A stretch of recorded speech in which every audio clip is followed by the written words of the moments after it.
Springfield's Talk 1041. Hey. Hi. Welcome, everyone. My name is Nick Reed. The pardons took place yesterday. A lot of people talking about the pardons. Although, two turkeys. Have we learned what happened to the other turkey? No. There were supposed to be 3? No, 2. There was only one there. Did you watch it? I watched a portion of it. I thought I saw 2. No. In fact, it was Trump even at one point referenced one of the turkeys not being there, and he said something like, I don't know why or what happened. There was only one turkey there. Oh. One of the two. I don't know. For some reason, I thought there was 2. No, I don't. In the video that I watched.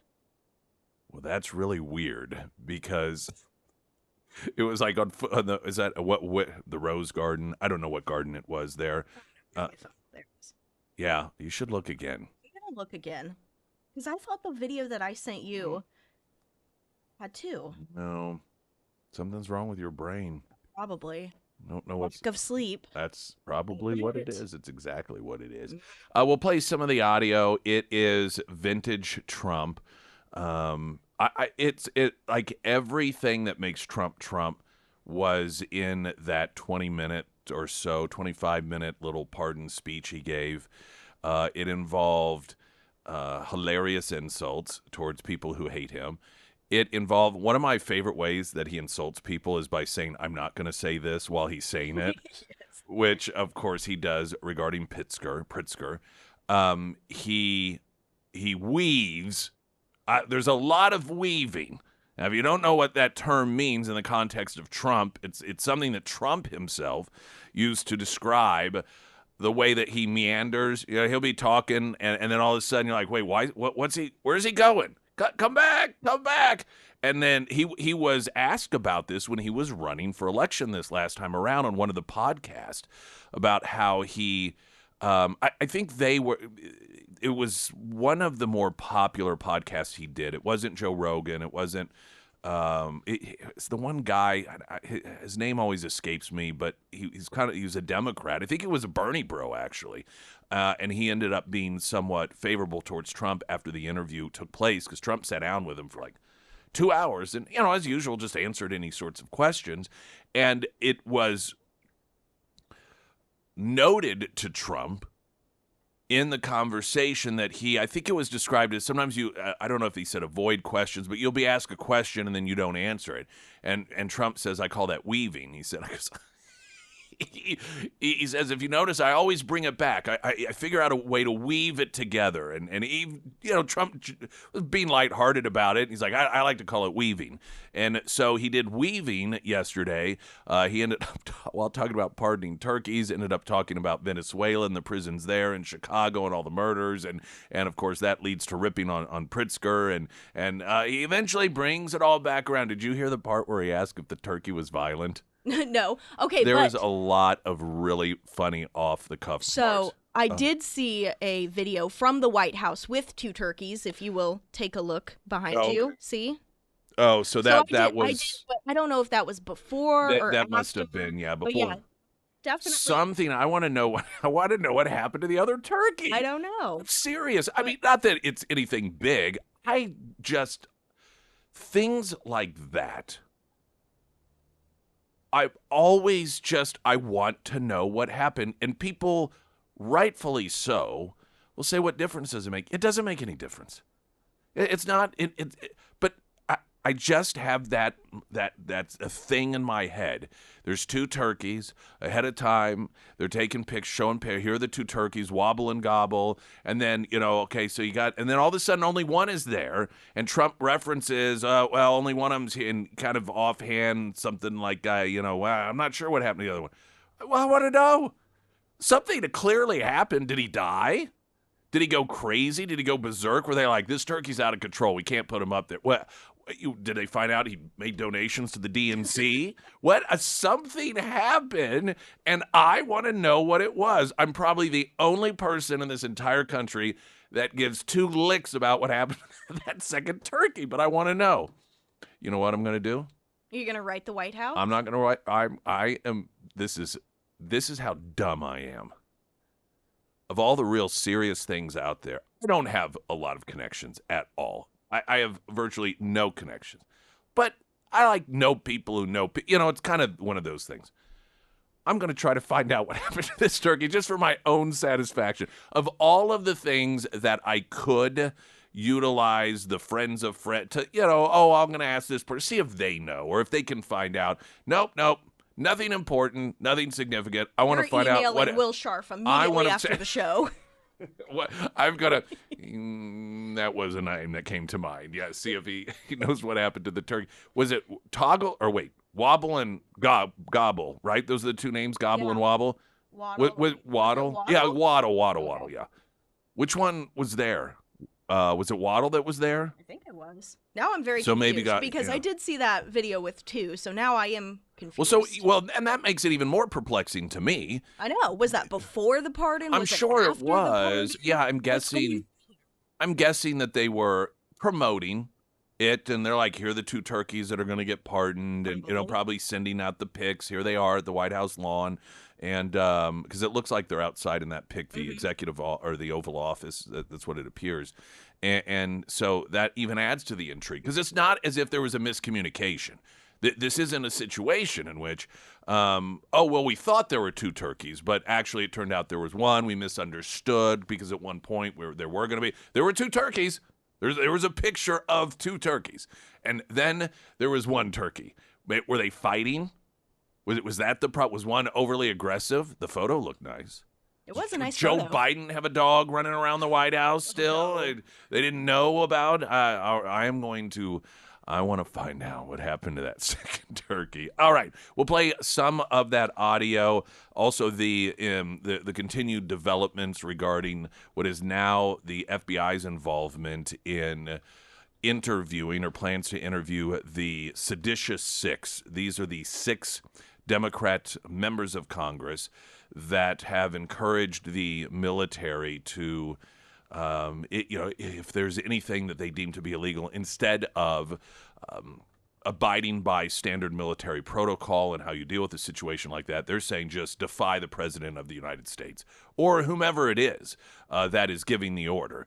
Clearly, and people in the military should know better, obviously, and this is, as you can imagine, not necessarily a real positive reflection on the country, and it certainly doesn't project unity and strength to the rest of the world. It's one thing when you're keeping it within the family, and if you want to try to create divisions within the military and pit members against the commander-in-chief, if you could at least do it in a way that doesn't let the rest of the world, including our enemies, know that you are actively working to weaken the chain of command in this country, not generally great in the name of national security. You have the Navy launching an investigation when it comes to Mark Kelly. You have the FBI that is now looking into all of them to determine whether there were any sort of illegalities there. Of course, suddenly, I love this. The media is very concerned about the FBI going, after political opposition. Now, this is the same FBI that we just learned a few weeks ago about the Operation Arctic Frost, in which they were acting as secret police for the Biden administration and spying on dozens and dozens of Republican lawmakers.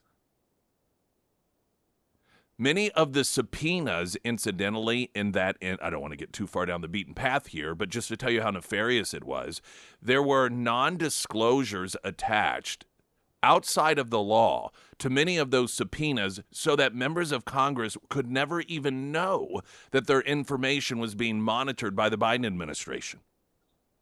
That is not legal. And so you had the FBI we had Jack Smith ordering it, a special counsel, this secret police entity activated on behalf of the Biden administration for mass spying on political opposition, just for being political opposition. It wasn't as if, they're accused of fraud or they're accused of money laundering, and here's why. It's just because, because they were Republicans. That, of course, is of no concern. Ow. No biggie. No big deal at all.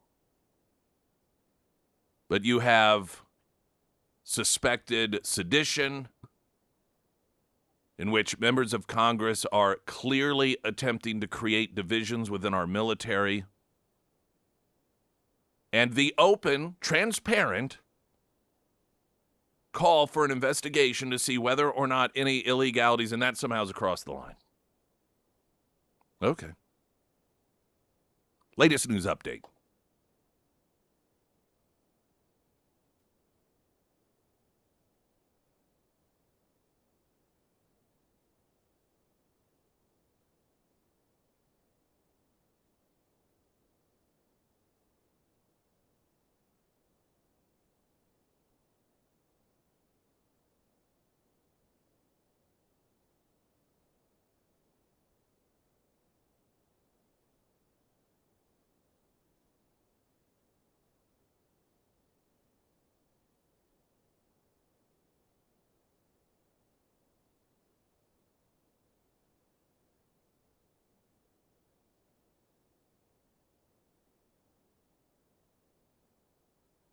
And the first alert forecast from Ozarks First meteorologist Tom Schmidt, sponsored by St. Clair of the Ozarks Home Improvements. Today we'll see cloudy skies with a high near 44. Tonight mostly clear with a low around 29. For your Thanksgiving, sunny with a high near 48. And taking a look at Friday, mostly sunny with a high near 48.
Streaming live, KSGF.com. We will have special Thanksgiving programming tomorrow, and then special best of programming for Friday. Those of you who are wondering about Heroes Breakfast, it will be the following Friday. It's going to be not this Friday, but it will be December 5th. And so that will be the day that you will join us if you are a veteran to get free breakfast at Scramblers. But this Friday, 2 days from today, the day after tomorrow, is going to be some best of programming. Okay, yesterday, the annual pardoning of the turkey. And President Donald Trump was in true President Donald Trump form, a bit spicy in a humorous way, very relaxed, jovial, and he took what oftentimes might be a pretty short, straight to the point pardon in terms of remarks, and did a bit of his weaving. It included Venezuela, included Chicago. Some of it, as I'm watching it, I'm laughing out loud, and yeah, it's just Trump. This is Trump. So here is part of what he had to say. I've got a few different segments here.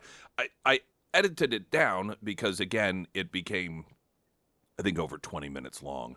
And a lot of non-turkey pardon-related comments, but here are some of the turkey-related comments that he made yesterday during the pardon. And this is like a record-setting turkey that's going to be saved.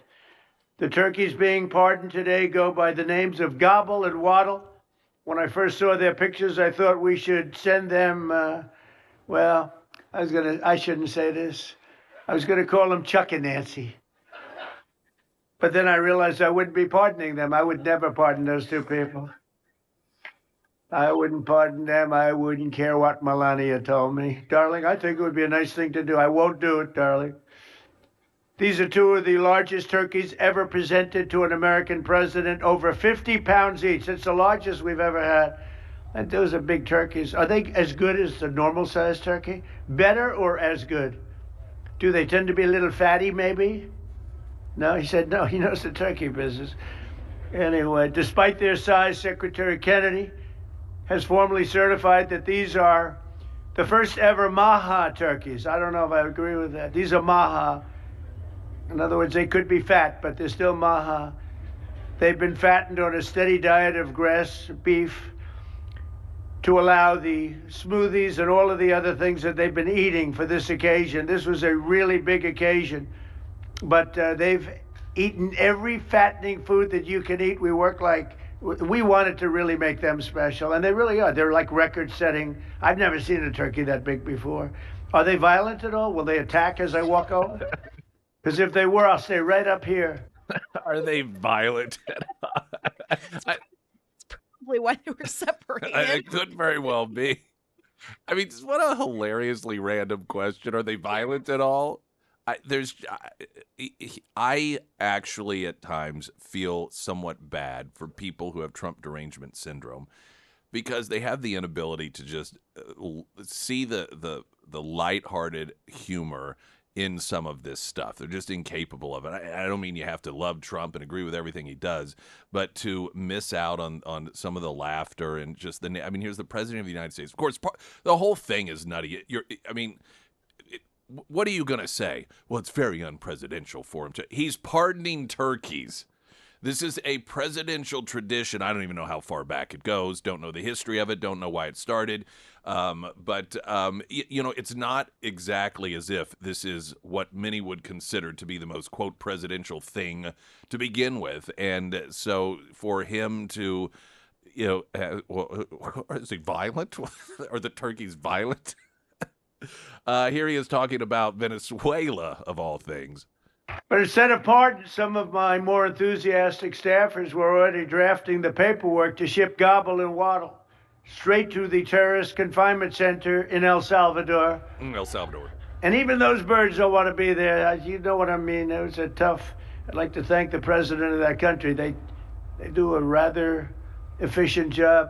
And then he would go on for quite a bit of time talking about El Salvador, Venezuela, and then got to the issue of Chicago. Of course, Chicago continues to be a safe haven for some of the most violent criminals in the country and continue to be protected by the Democrats who run the city and the state. And so that, of course, leads into Pritzker, where Trump does one of my favorite things, and that is insulting someone by claiming he won't insult them. I looked at the various cases, granting mercy, discovering that the terrible trauma that everyone's going through, and I had a little bit of a Pritzker joke. I was going to talk about Pritzker and size, but when I talk about Pritzker, I get angry because he's not letting us do the job. So I'm not going to tell my Pritzker joke. They have a very cute little joke, you know. Some speechwriter wrote some joke about his weight, but I would never want to talk about his weight. I don't talk about people being fat. I refuse to talk about the fact that he's a fat slob. I don't mention it. What I think is so funny is I believe there was half a second in which he genuinely was trying to decide whether he was or wasn't. You know, as he's talking, when he first says, "Oh, I'm not," I was gonna. I don't think he had actually made the decision yet. He was almost talking to himself, and then just couldn't quite help it. And I just think it's one of the funniest. I would never say that. I'm not gonna say what a fat slob he is, what a disgusting human being. Nope, I'm not gonna do it. He does the reverse version of that as well, though I don't know that I've heard it this term, but I recall the first term when, let's say, for example, he would be asked a question, well, do you think you deserve the Nobel Peace Prize, or do you think you're the greatest president? You're like, oh no, I would never say that. Lots of people say that. I've been told that I'm the greatest this and that, but that's not something I would ever say. And so it works both ways. One, to compliment himself, and then another to call out people like Pritzker for being the fat slob that he is. And here is the moment Trump walks over to the turkey in order to carry out the pardon. And if you listen carefully, you can hear in the the microphones aren't on him because he walked away from the podium. And so, but you can hear the very first question he asked. I don't know if it's the guy who's in charge of Butterball or what. He asked the guy, is he going to attack me, or is he dangerous, or something along those lines? Looks like a rather violent bird. Violent. It's hard to believe. Anyway, are you ready? Gobble. There you go. I just want to tell you this very important. You are hereby unconditionally pardoned.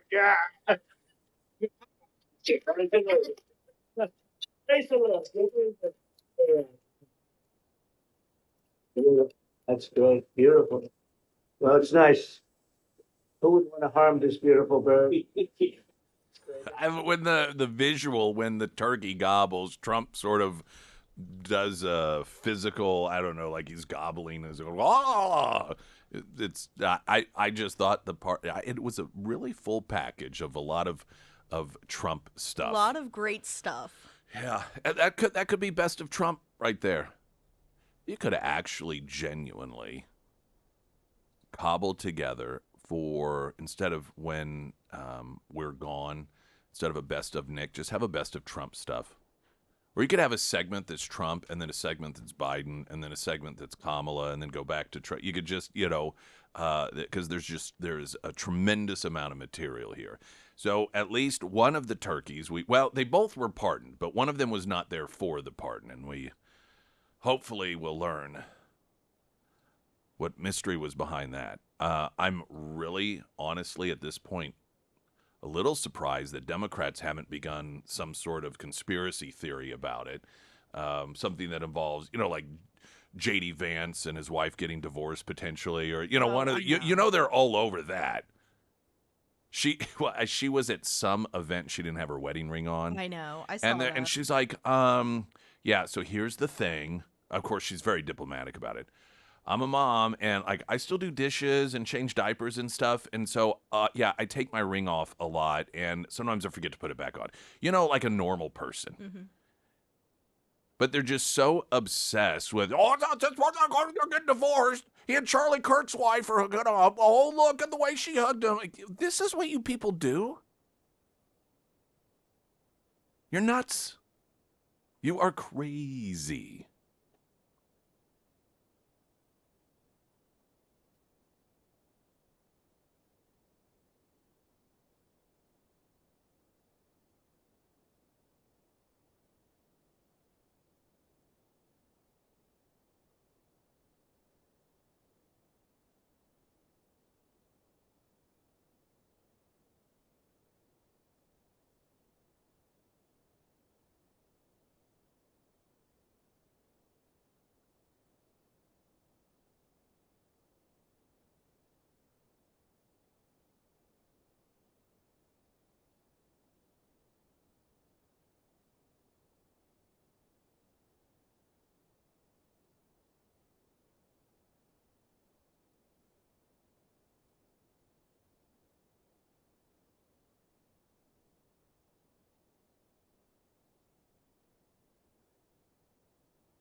Hunter Hardscapes and Outdoor, it's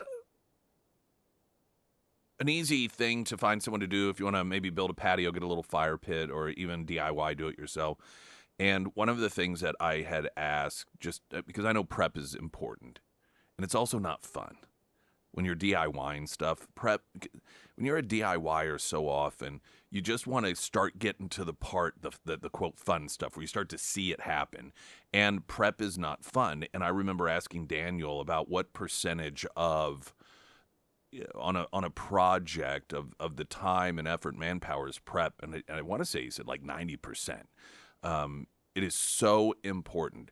It's also easy for people to take even quote professionals, to take shortcuts on. They figure, this will last 5 or 10 years before they start to see things buckle or start to separate away. And they start doing the money count in their head and the man hours. And what do you know? You don't know much about it. They lay down some sand, flatten it out a little bit, and that's it. But I'm telling you, even as we watched the crew for Hunter Hardscapes, I mean, they had these laser levelers out, and every single stone they were laying, they were leveling, and I really was surprised to what extent they went.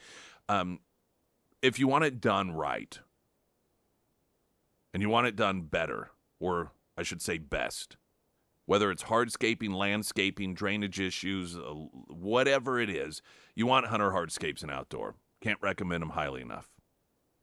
You can find them at hunterhardscapes.com, also under Nick's endorsements at KSGF.com.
Springfield's Talk 1041, the first alert forecast from Ozarks First, meteorologist Tom Schmidt, sponsored by J&S Automotive. Today we'll see cloudy skies with a high near 44. Tonight, mostly clear with a low around 29. For your Thanksgiving, sunny with a high near 48. And taking a look at Friday, mostly sunny with a high near 48. We've at KSGF.com we've got information for you regarding our Santa's Angels with our incredible sponsor, Wheeler Metals. They are sponsoring our entire effort, where we partner up with KVC Missouri to get kids in really, really unfortunate situations regarding families. Some don't have families, some do, but they've been pulled from their homes because of horrific abuse, and they are just in temporary situations, and we want them to, for the very first time, have a present at Christmas time. And, some of these kids are older, and oftentimes it is more fun to adopt a kid that's 10 or 8 or 6, and I get that 100%. But you think about maybe a kid that's 15, 16 years old, never in their life having a Christmas, and how meaningful that can be for a child that age. And I recommend that you keep that in mind as you adopt one or even more kids. Those of you who have already picked up kids, actually, it's funny now as I'm talking about it. I just had a flash, I had a dream last night of seeing one of the trees, and not only were some of the kids adopted off, but in my dream, the ornaments, what few were on the tree, had also been removed. I was like, oh, I guess someone decided they wanted some of those ornaments as well. 4 locations with trees for you to adopt a kid. Crown Power and Equipment, Mexican Villa on South Campbell, Greene County Freight and Food Sales in Pinnaker, Chevy, and Republic. All those details at ksgf.com. And while you're over there, get registered to win tickets to see Guns N' Roses at Thunder Ridge Nature Arena, September 12th, 2026. Tickets will go on sale Friday, December 5th at 10 a.m., but you can go ahead and register now. We're talking about the left, and I don't know how many of you are even aware of this, but the left has, because they live in their own little ecosphere, they have all these different conspiracy theories going on that you may not be aware of. If you watch MSNBC, you will see them oftentimes talk about these things as if they're legitimate. They had all, a couple of months ago, you may not have been aware of this, they had all but written off Donald Trump as dead because of his ankles. Did you know that did you see any of this coverage or hear any of this? I saw some MSNBC. It was like Scandal 2025, and because his ankles were swollen or something. And I'm telling you, I think they even had doctors on talking about what could be going on here. I think this guy's close to death. So they go on these, they obsess over these little things, kind of like I was with the turkey. They find any little thing that really is meaningless or it's rather benign. Oh, Trump, he's in his late 70s and, his ankles are a little swollen or he's got bruising or, the sort of thing that is not in any way, shape, or form uncommon. It's like, oh, okay. But they attach to it, and they become and they obsess over it. And once upon a time, people like that were isolated. Those were the people that, I remember growing up. Give you an example. Maybe some of you can relate to this. And the period of time, which of course my grandparents and half my kin comes from Lebanon, and there were these railroad tracks when I was a kid. So this would have been early mid 80s, and there was a homeless guy that always, and if I remember right, the tracks were on the west, the eastern area or the eastern side of downtown, sort of like the main street area or whatever that street is. And this guy would hang out at the railroad crossing in order to wave you through. He was there to help you make sure you didn't get hit by trains. And he was just a guy. I guess he was homeless. And as best I remember, it was explained to me. Again, I'm maybe 6, 7, 8 years old if I recall. But he was there quite often, enough to where I remember it. And I think my grandfather explaining to me that, that he just, this is what he does. He makes sure people don't get hit by trains. Because there was just that was a thing that his mind attached to, and he wasn't well mentally, and so he obsessed over that, and that's what he did. Well, so that's what he did. But now, so if that guy were alive today, which I doubt that he is given his age at the time, he would have the echo chamber of the internet, in which instead of just being a guy by himself, he has this validation of all of the other people from all over the world, though they may be few. Collectively, it's just a little grouping of people, and it causes these obsessions to really fester and to grow life. And that is what already, for a lot of people on the left, were these little mental or emotional quirks. it has the internet, and that ability to connect with other people who also have them has really created this much larger problem. I think it's a large part of the reason why the left has like, why are they going so crazy? Well, because there's more of them. And they're together. Quote, on the internet. They connect that way. Even if they're like, if they're local, these aren't people that would have known of each other if they were not able to find each other on the internet. You see them standing in front of the VA or on Republic Road. I don't know if they're there every day. I know I see them when heading back to the station from Scramblers on Fridays, and they're holding up, the Project 2025 signs. Like, what are you talking about? Now, in their minds, we're all the ones who don't know. Like, we're the ones who aren't paying attention. We're the ones who don't know what's going on, because in their minds, that little tight grouping of delusional individuals that feed off each other, they think that is the whole world. And Donald Trump is dying because his ankles are swollen. J.D. Vance and Uma, they're getting divorced because of the way that he hugged Charlie Kirk's wife after Charlie Kirk died. I've seen videos of, I've seen people on the left post when she was like hugging him. I think maybe it was the memorial. And she hugged him. She had her hand on the back of his head. Have you seen this? Yeah. Oh, that was like, at Turning Point's like last big event, and I think it was at Ole Miss.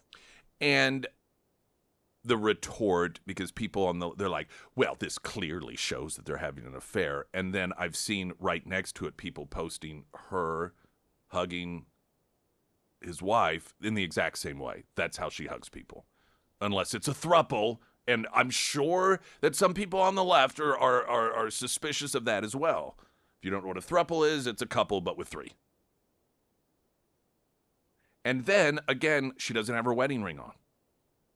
She's like, well, listen, I'm a mom, and it's a much different second lady life than a lot of second ladies live. She's still a normal person, and she does dishes herself, and she changes diapers and all of these, things that you do with a kid, and she takes her ring off a lot, and she sometimes forgets to put it back on. Well, that's a normal explanation, but not to the left, because they obsess over that stuff. That's proof. Proof they're getting divorced.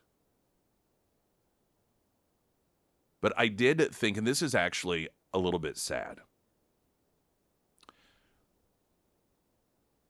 I think there is a genuine component to some of this, in the sense that this suspicion and the photo where she and J.D. Vance are hugging in that moment. And these aren't people these are friends. These are friends. They're good friends. He and Charlie Kirk were very good friends. And so in a moment of particular grief and so forth and comforting, they hug in that way. And I've seen, like I said, some people on the left say, well, that's not how friends hug. And I thought, my instinct was, well, yeah, they do. I mean, especially like if it's a moment of heightened emotion, whether it is celebratory or it is a moment of mourning or sadness, that not necessarily all the time, but that's not uncommon at all for people who care about each other, who have open hearts and want to comfort one another, to hug that way. And I think it struck me that I think people on the left just don't have that oftentimes. They really genuinely, when they see people who have a platonic love for one another, when they have joy in their heart and they truly, genuinely feel that sort of connection with another human being, in which you'd call it love. Not the in-love love, but love, one human being for another, when friends and family care for one another. And I think that so many people on the left really lack that. And part of the reason that they feel anger and animosity towards others, and they get angry when other people are successful. People who are successful, they must be stealing. Everybody's always doing something wrong. This group of people, all white people, are bad and privileged.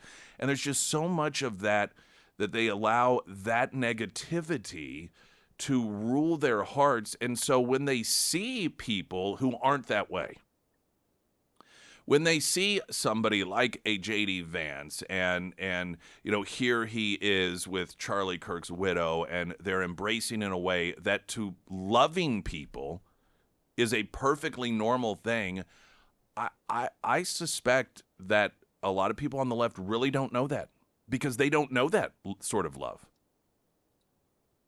And when you reduce it down to that base level, it really is very sad, I think, to imagine going through life and not having that sort of relationship. And even worse than that, being suspicious of people who do. When you understand that, it really does bring into focus the anger that you see so often from the left, and the hatred and the nastiness and the meanness. It makes sense, because there just really is a lack of love there. And their failure to recognize it when they see it in others makes sense. Springfield's Talk 104.1. I'm Nick Reed.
I got a text from my brother, one of my brothers, regarding the man at the railroad tracks in Lebanon. Oh, uh-huh.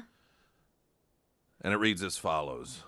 That man saved us from death every time we cross those tracks. You have no appreciation for that hero. It's true, though.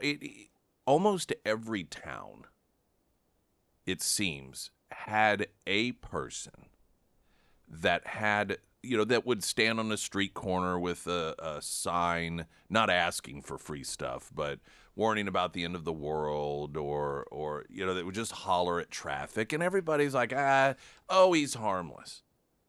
What the internet has done has given those people this sense of power and relevancy, because it has allowed them all to connect together.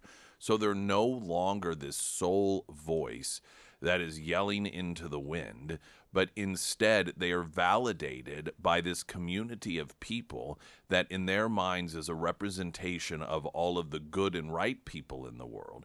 And I would argue this is part of the reason as well that the extreme left has become more relevant and more powerful in our society.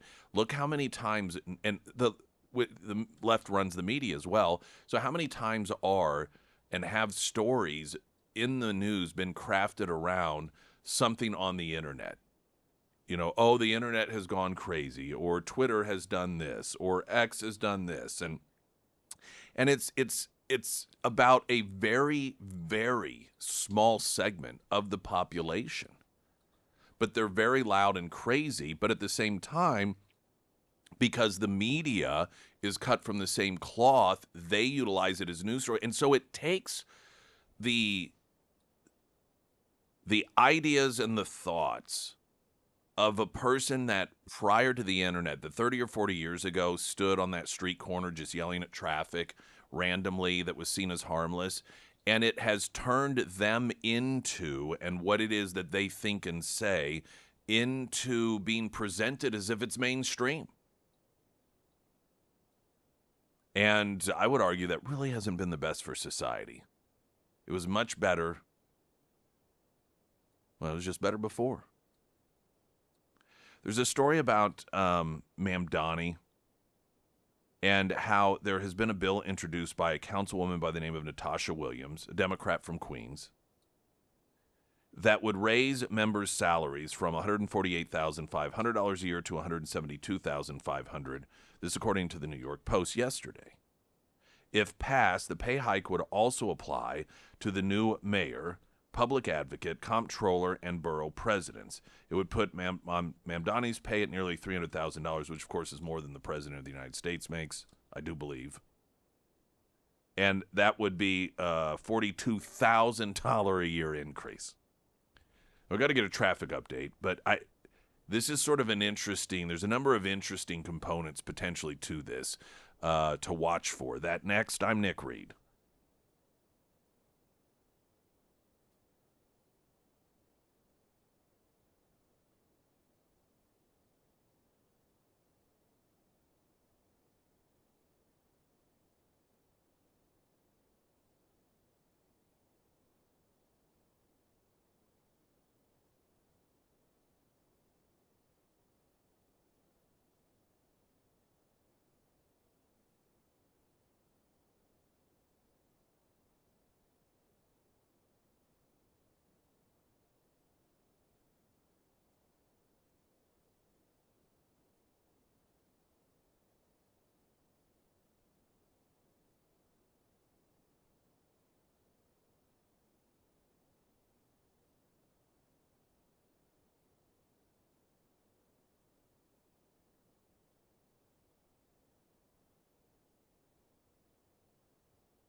A bill introduced by a Democrat congresswoman in New York would raise salaries by a significant amount, including Mamdani's pay, from $258,000 a year to $300,000 a year. And this is apparently something that Mamdani would be responsible for signing. And so, okay, well, is the man of the people going to, was one of the first things he's going to do, be jack up their tax bill so that he can get a raise along with his other colleagues. Now, there's a couple of potential things that could be going on here. One, this could be just standard, straight up, raw, out of the gate socialism. Lots for us, little for you. This is what happens in every socialist society eventually. This would be quite an this would be really expediting what is the norm. But when you are talking about socialism, communism, the people who are in power are very wealthy, and they enrich themselves. It's everyone else who suffers. So you still have rich, you still have powerful. It's just they get to choose who those people are, and they constantly enrich themselves. So that would not be, it would be in line with the way that socialist elected officials behave, though it would be quite impressive that so immediately out of the gate that would be done. This could also be a setup. This could be all for theater, all for show, so that Mamdani's very first step is to reject this in the name of the people. This could be something that's proposed so Mamdani could, right out of the gate, prove that he is a man of the people, that he could make a statement about how it is that with the people struggling in New York City, now is not the right time, that this is well intended and it's well deserved. Because these council members are working very hard, and they too have found themselves struggling at times because of the Trump economy. And as much as they deserve it as mayor, who was elected in order to help the little people, to help the economically suppressed people, he is just going to have to make the decision to reject this because now is not the time. And then they will all cheer. I don't know which route is going to go. Is it going to be the traditional, inevitable route of socialism in which the people in power enrich themselves, or will it be another MO of socialist, and that is to project, and that is to do a bit of sleight of hand. Look over here while we do this over there. News in 60 seconds.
Springfield's Talk 1041. Hello, welcome to the show, everyone. My name is Nick Reed. Streaming live, KSGF.com. Tomorrow, Thanksgiving, special programming. Friday, we will have Best of. And that's a very important best of to remember. We will not be at Scramblers Friday. Our Heroes Breakfast will be on December 5th. So those of you veterans who are accustomed to coming out and joining us, usually monthly, for that free breakfast, you will be doing it a week later, which is actually the way we do it every year. We have Thanksgiving off, and then we take advantage of the situation to where, Friday we also take off, so we make it a 4-day weekend. We just spoil ourselves a little bit, and we appreciate your understanding on that.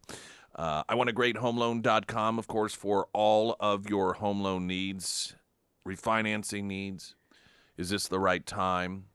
I want to wait until interest rates hit this or that. And listen, if you are trying to, quote, time things out, you got to understand, so are a lot of other people.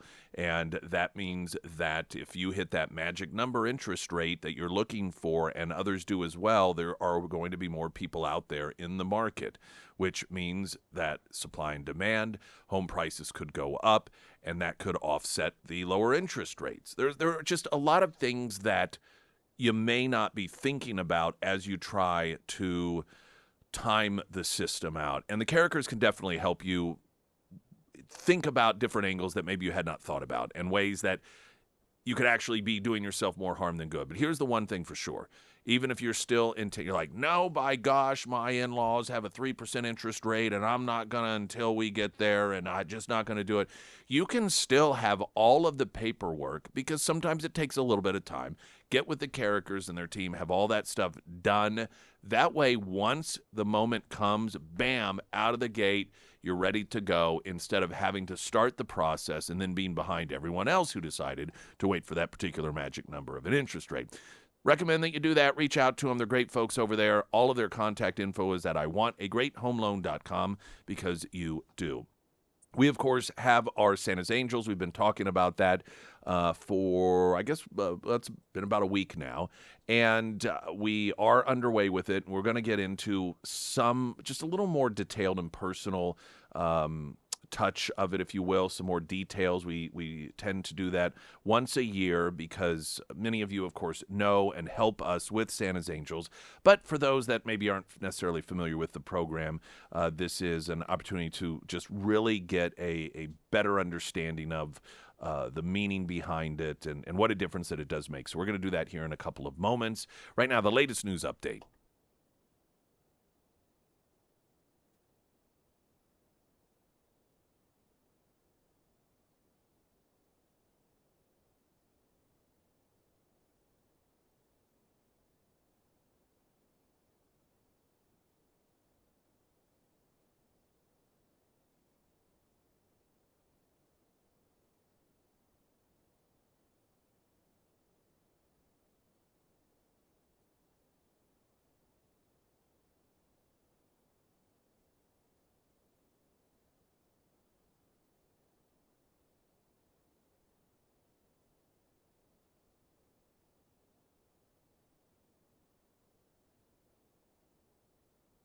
And the first alert forecast from Ozarks First meteorologist Tom Schmidt, sponsored by St. Clair of the Ozarks Home Improvements.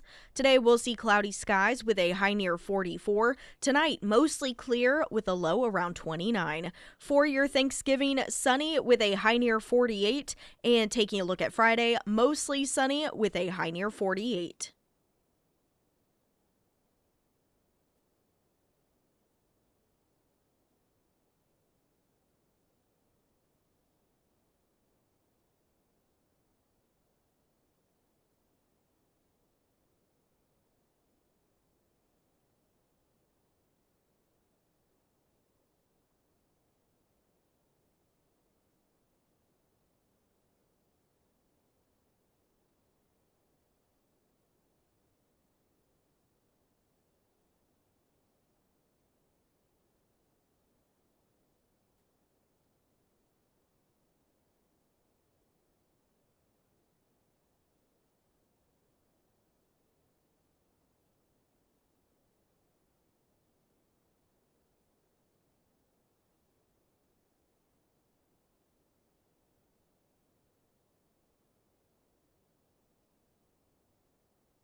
One of the most rewarding things about this career I have, this show that we have, is the ability to utilize it to help people. And I'm going to be honest with you, largely because it's so effective. And by that I mean it's really, really easy to.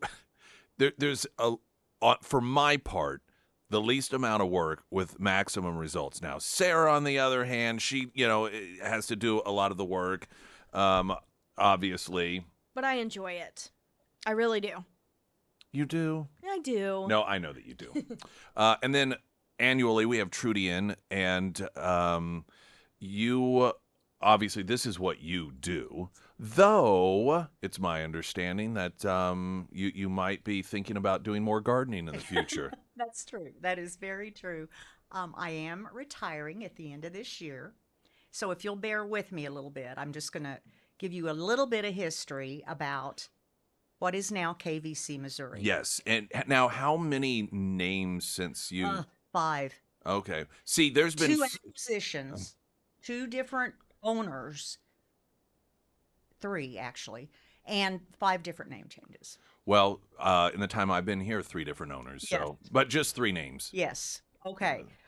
But what I have to tell you is that no matter what you call it, 1212 West Lombard has been a haven for children since 1912. That's when the city took over the Springfield Children's Home, which is our legacy agency, I like to call it. It's where I first started. And but the Children's Home had been around since 1894. And then Wow, I didn't. I'm sure you've relayed that. I just did not remember. Well, I live it, and some of the kids think I was born in 1894. So, that's kids. In fact, well, I've got several stories about kids. I want to hear one. Okay, when I first decided to become, well, I didn't actually decide. I was kind of tricked into it. My boss said, "You don't have to raise any money, Trudy. You can do public relations. Go talk on radio shows. Go to the public." That's easy. Yeah. And then the next day he called me and said, "Trudy, I need $5,000. See what you can do." And I thought, I surely had sucker tattooed on my forehead when I told him yes. But anyway, he saw something in me I didn't. And I've never looked back. It's been an adventure. But I just started, and we only had 30 kids. And I was getting ready to go to my first radio interview in Lebanon, which is your hometown. Yeah. I think I won't. Probably mention it. K-Gel. Yes, yeah. it was. Sure was. K-Gel. And I was so nervous. I'd gone to all the Toastmaster stuff. I'd practiced in front of the mirror. I did everything, but I was nervous. It was my first presentation. And so I had myself propped up with lots of props, and I was hauling it out to my car, getting ready to go to Lebanon, and this little boy came up to the front office. And back in those days, it was, the kids wandered around. Sure, They could come up to sure. the front office and visit with staff. What year was this? Probably, I'm guessing 92. Okay. It is 92. And this little boy came up and said, "Hey, that looks heavy. Would you like some help?" And I said, "I would love some help. Come on, come with me here." And I loaded him up. We got out the front door, and he says, "This stuff is heavy. Aren't you glad I'm helping you?" "Oh, yes. Thank you so much, buddy. I could never have made it in one trip without your help, all the way to my car. Aren't you glad I'm here? Aren't you glad I'm here to help you?" "Yes, I sure am." We walked back up to the front door, and a young girl, she was probably 12, 13 years old, burst out of the front door. And she said, "Andrew, where have you been? We've been looking all over for you. Where have you been?" And he stopped dead in his tracks, 8, 9 years old, 9 probably, put his hands on his hips, looked this little girl right in the eyes, and said, "Can't you see I am helping this very old lady carry this heavy stuff?" And that's how my career began. That's Why, thank you. This very old lady. Oh my God. That was in 92. I was in 92, I know. I was still a young woman back then. I think back at times when you tell stories about when you're a kid, Yeah. And you think, in my mind, that person was an old, but it could have been in their 20s. I know. You know, you start to realize how different your perspective is Yes. about people when you're a kid, when you're little. Yes. Just everything's older and bigger and Yes. so far away. Just, I have so That's funny. many memories of kids who I have had the privilege to interact with because of where I work. Um, Explain to people who don't know as best as you can, like what does the facility do? Well, we have. I'm going to focus on the Springfield facility. Yes. That's the one I'm most familiar with, and folks down here are most familiar with. Um, in our residential program, we have up to 70 kids for 5 cottages, and they don't stay there as long as they used to. We are a psychiatric residential treatment center now, so we accept kids who have really been even in hospital stays. Maybe they've been languishing in a emergency room bed for 2 weeks because there was no place for them to go. And that we want to fix that, and so we try. Kids now stay in residential 3 months, and we work with the family, we work with the kids, and we're successful. That's what I'm proud of. The facility there, Yes. people may drive by and you Sure. see kids, and so who's in that? What purpose does that serve? That actual facility that Okay, it's a residential treatment center. Kids live there for a while. When I first started, kids were placed there when they were little and they stayed till they were 18. so that's where you say 3 months is the Yeah, that's the average got length it. of stay right now. Okay. And you're right, most of the kids are 14, 15 years old. And I know it's a lot more fun to buy for a little 9-year-old, but Well, and some of that's just because you, as humans, you remember your we own kids, your remember grandkids, exactly. and that's that Yeah. age where it's just pure joy, Yes. and so it's completely Mm, 100% human yes. to be drawn Of course it towards is. adopting a kid that age, Yes. and they do need to be adopted out. But Yes. I think on a much different level, the older kids, there is a deeper type of impact that it can have Yes. on them and a deeper meaning for them than maybe younger kids. And I can't remember if I told you this story last year or not, but it's a couple of years ago. I got a call from a young woman. She wanted to do a toy drive for us for Christmas. And I said, sure, blah, blah, blah. And so we're talking. She's called me 3 or 4 times. And on that fourth call, she finally told me that her husband used to be a resident right over there at Right. 1212 West Lombard. And she said, he told me that before he came there, that he never had Christmas. And that first Christmas at what was Boys and Girls Town, Right. it was just, it was a pivotal moment for him. Sure. Well, And yeah. they came with a pickup truck and a flatbed loaded with stuff that they'd collected. Stuff, even blankets and socks, and just not necessarily toys and games, which we always try to make sure the kids have something fun, but also stuff that they can use. I want to take a quick break. Okay. Talking with Trudy here, of course, our Santa's Angels. We've been doing this for longer than I've been here, and I've been here over 15 years Yes. now, believe it or not. And so So lucky. well, and like I said, I'm not trying to say this to sound like I'm downplaying my role. I genuinely do the least amount for all of. I just get to talk about it. well. But I'm lucky because that has a big impact. Yes, it So does. I'm very fortunate in It that. certainly But if it does. weren't for obvious, I mean, clearly you, Sarah, and then all the people who listen that go Mm-hmm. to adopt these kids and our partners, which I'll list coming up. We have them at ksgf.com, which is where you can go and adopt the kids. So anyhow, we'll just take a quick break. We'll continue on here with Trudy. Springfield's Talk 1041. I'm Nick Reed.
Springfield's Talk 1041.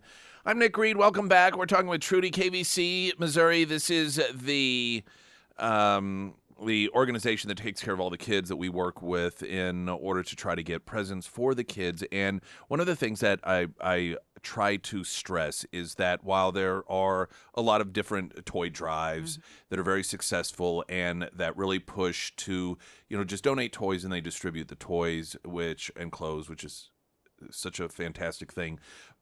We go, and by we again, Sarah, and you all, we want to, because so many of these kids have never had anybody care about them, have never asked them, what do you want for Christmas? They just, Christmas is just another day.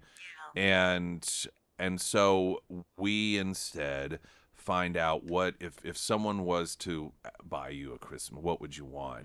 And so that extra effort is deliberate. Yes. And for people listening, when you adopt these kids, their first name and age is on there, and then their wish list. You don't have to get everything on their wish list. We do ask that at least something on the wish list because, again, that we ask them, or you all ask them. This is the first time that these kids have asked for something and actually received it. Yeah. And it's. And I don't think, and I recognize I can't know what an impact that has because when you are fortunate enough to grow up and people give you gifts that love it, you seem like, well, I mean, they don't even know me. What do they? I'm just some random person, but I recognize I can't understand that impact. Well, it's kids who have experienced trauma. They manifest it in many ways. The most frequent one, excuse me, is particularly for teenagers. They shut down. They have no affect whatsoever, or just the opposite. They're just mad all the time. Yeah. And you know what? If they're mad, they have earned that right to be mad, but they can't go through life that way and be successful. And so our job is to help them not forget their past. Nobody can ever do that. But let's move around it. This does not have to define you. You define yourself. And so many kids actually do that. They figured it out. They just need a little help.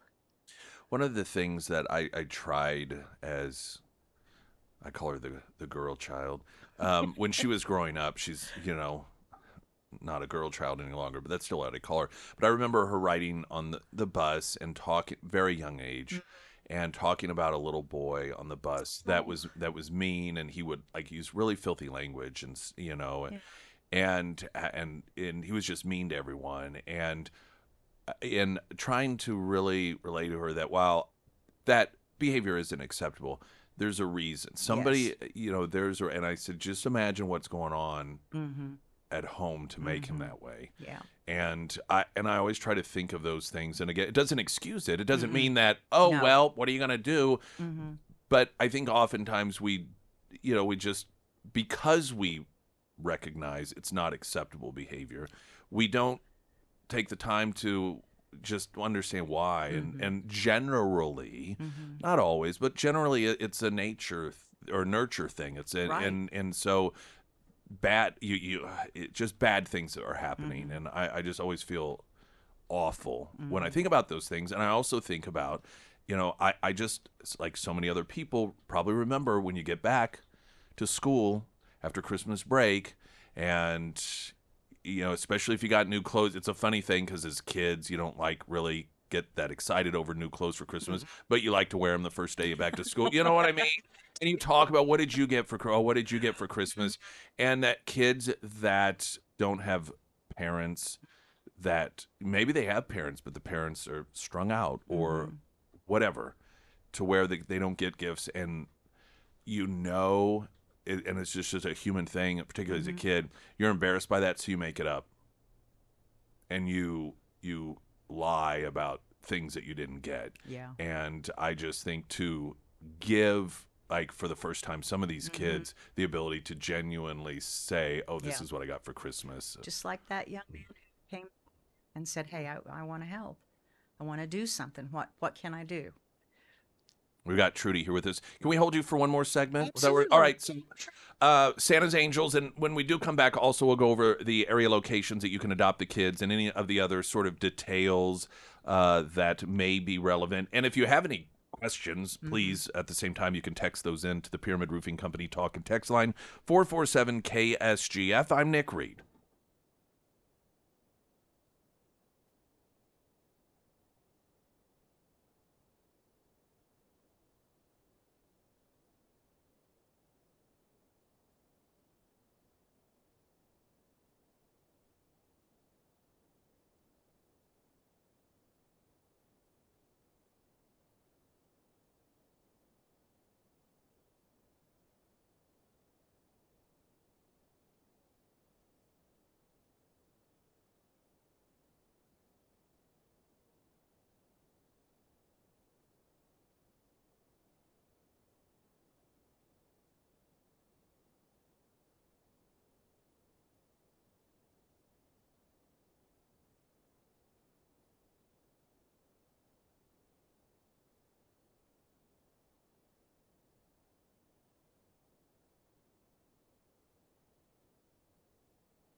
Springfield's Talk 1041, the first alert forecast from Ozarks First, meteorologist Tom Schmidt, sponsored by J&S Automotive. Today we'll see cloudy skies with a high near 44. Tonight, mostly clear with a low around 29. For Thanksgiving, sunny with a high near 48. And taking a look at Friday, mostly sunny with a high near 48. And Foreman Mechanical Heating and Air, the Foreman team, they are expanding. Russell, he is looking for skilled service techs. They are hiring motivated, experienced service techs who just take pride in their work and they want to be a part of a team that truly appreciates them. Foreman, they are locally owned, a family-run company. They offer competitive wages and they're just all around awesome. So if you are out there, you are looking for a change, reach out to Russell today. And for the rest of you, the Foreman team, they can tackle all of your HVAC needs, from preventative maintenance to new unit installs and so much more. Now, you can submit your application or schedule your next appointment at foremanmechanical.com. And of course, you can find all of that contact information for Foreman Mechanical Heating and Air under the Sarah's Endorsements tab at KSGF.com. Coming up September 12th, 2026, Guns N' Roses performing live Thunder Ridge Nature Arena. Tickets will go on sale Friday, December 5th, and you can go to KSGF.com right now and register for your chance to win a pair of those. Trudy here as we talk about Santa's Angels, and one of the questions somebody had texted in, I think we've had this question before, is it okay if people want to gift Bibles? Is that something that can be given as a gift? It's absolutely okay, of course. All right. Short and sweet answers. I like those. Yeah. KVC, Missouri. Now, and of course, you mentioned, and I think even my time here, it's had the three different names, but same goal, same purpose. Yes. Behind it. Better than before. And, well, that's definitely good to hear. This year, our friends at Wheeler Metals is sponsoring our Santa's Angels push. We have our 4 locations, some of which are repeats. We have a new one. So Crown Power and Equipment has been with us for some time. That is on Chestnut Expressway, almost to Glenstone. Then Greene County Freight and Food Sales is on West Kearney. It's actually down not too far from our overall sponsor, Wheeler Metals. Then we've got Pinnager Chevy in Republic on 60. This is the second year for them. And our good friends at Mexican Villa on South Campbell, this is first year for them. So we definitely appreciate them helping us out with this. And all we do is ask that you go. And I recommend that if you have a child of your own, to take the child and get them involved in this, and then you pick one or more kids off the tree. Now, and this is something that usually we stress as it gets down to the deadline. If you end up adopting and then one or more children, and then something happens, an unforeseen financial something, pops up, and all of a sudden you're like, oh my gosh, I can't do this. Just let us know, bring the tag here. Or if the trees are still up, you can go put it back on. I understand people may not want to do that because you feel kind of awkward doing that. So we understand our number one goal is just to make sure every single one of these kids is taken care of. And so that is what's ultimately important. So or maybe your heart's real big and you're like, I'm adopting 5. And all of a sudden you start doing the math on it and you're like, I don't know that I can actually do this. Just let us know, because the whole goal, like I said, is just to make sure these kids are taken care of. We've asked in years past if you need tape, wrapping paper. The answers have ranged from yes to goodness no. We absolutely do not. We have enough. So where is it now on that? Because they ask. If people want to bring paper, and we've got plenty of tape, we've Okay. got scissors, we've got Okay. all of that. But if people want to bring paper or actually gift bags, That's sure. Okay, yeah, makes sense. Our cottage staff will Uh-huh. put them together. They come up and they get the bags, or Got it. and the toys, and then they'll put them together and stuff them and make Okay. them there for Christmas Day. What And- about bows or gift tags or tissue paper? Do you guys need that? Tissue paper would be good for the Okay. gift bags. Bows, stuff like that, it won't last. Okay. Sorry. I was trying to think if there are any other I shouldn't say random questions, but questions that we get.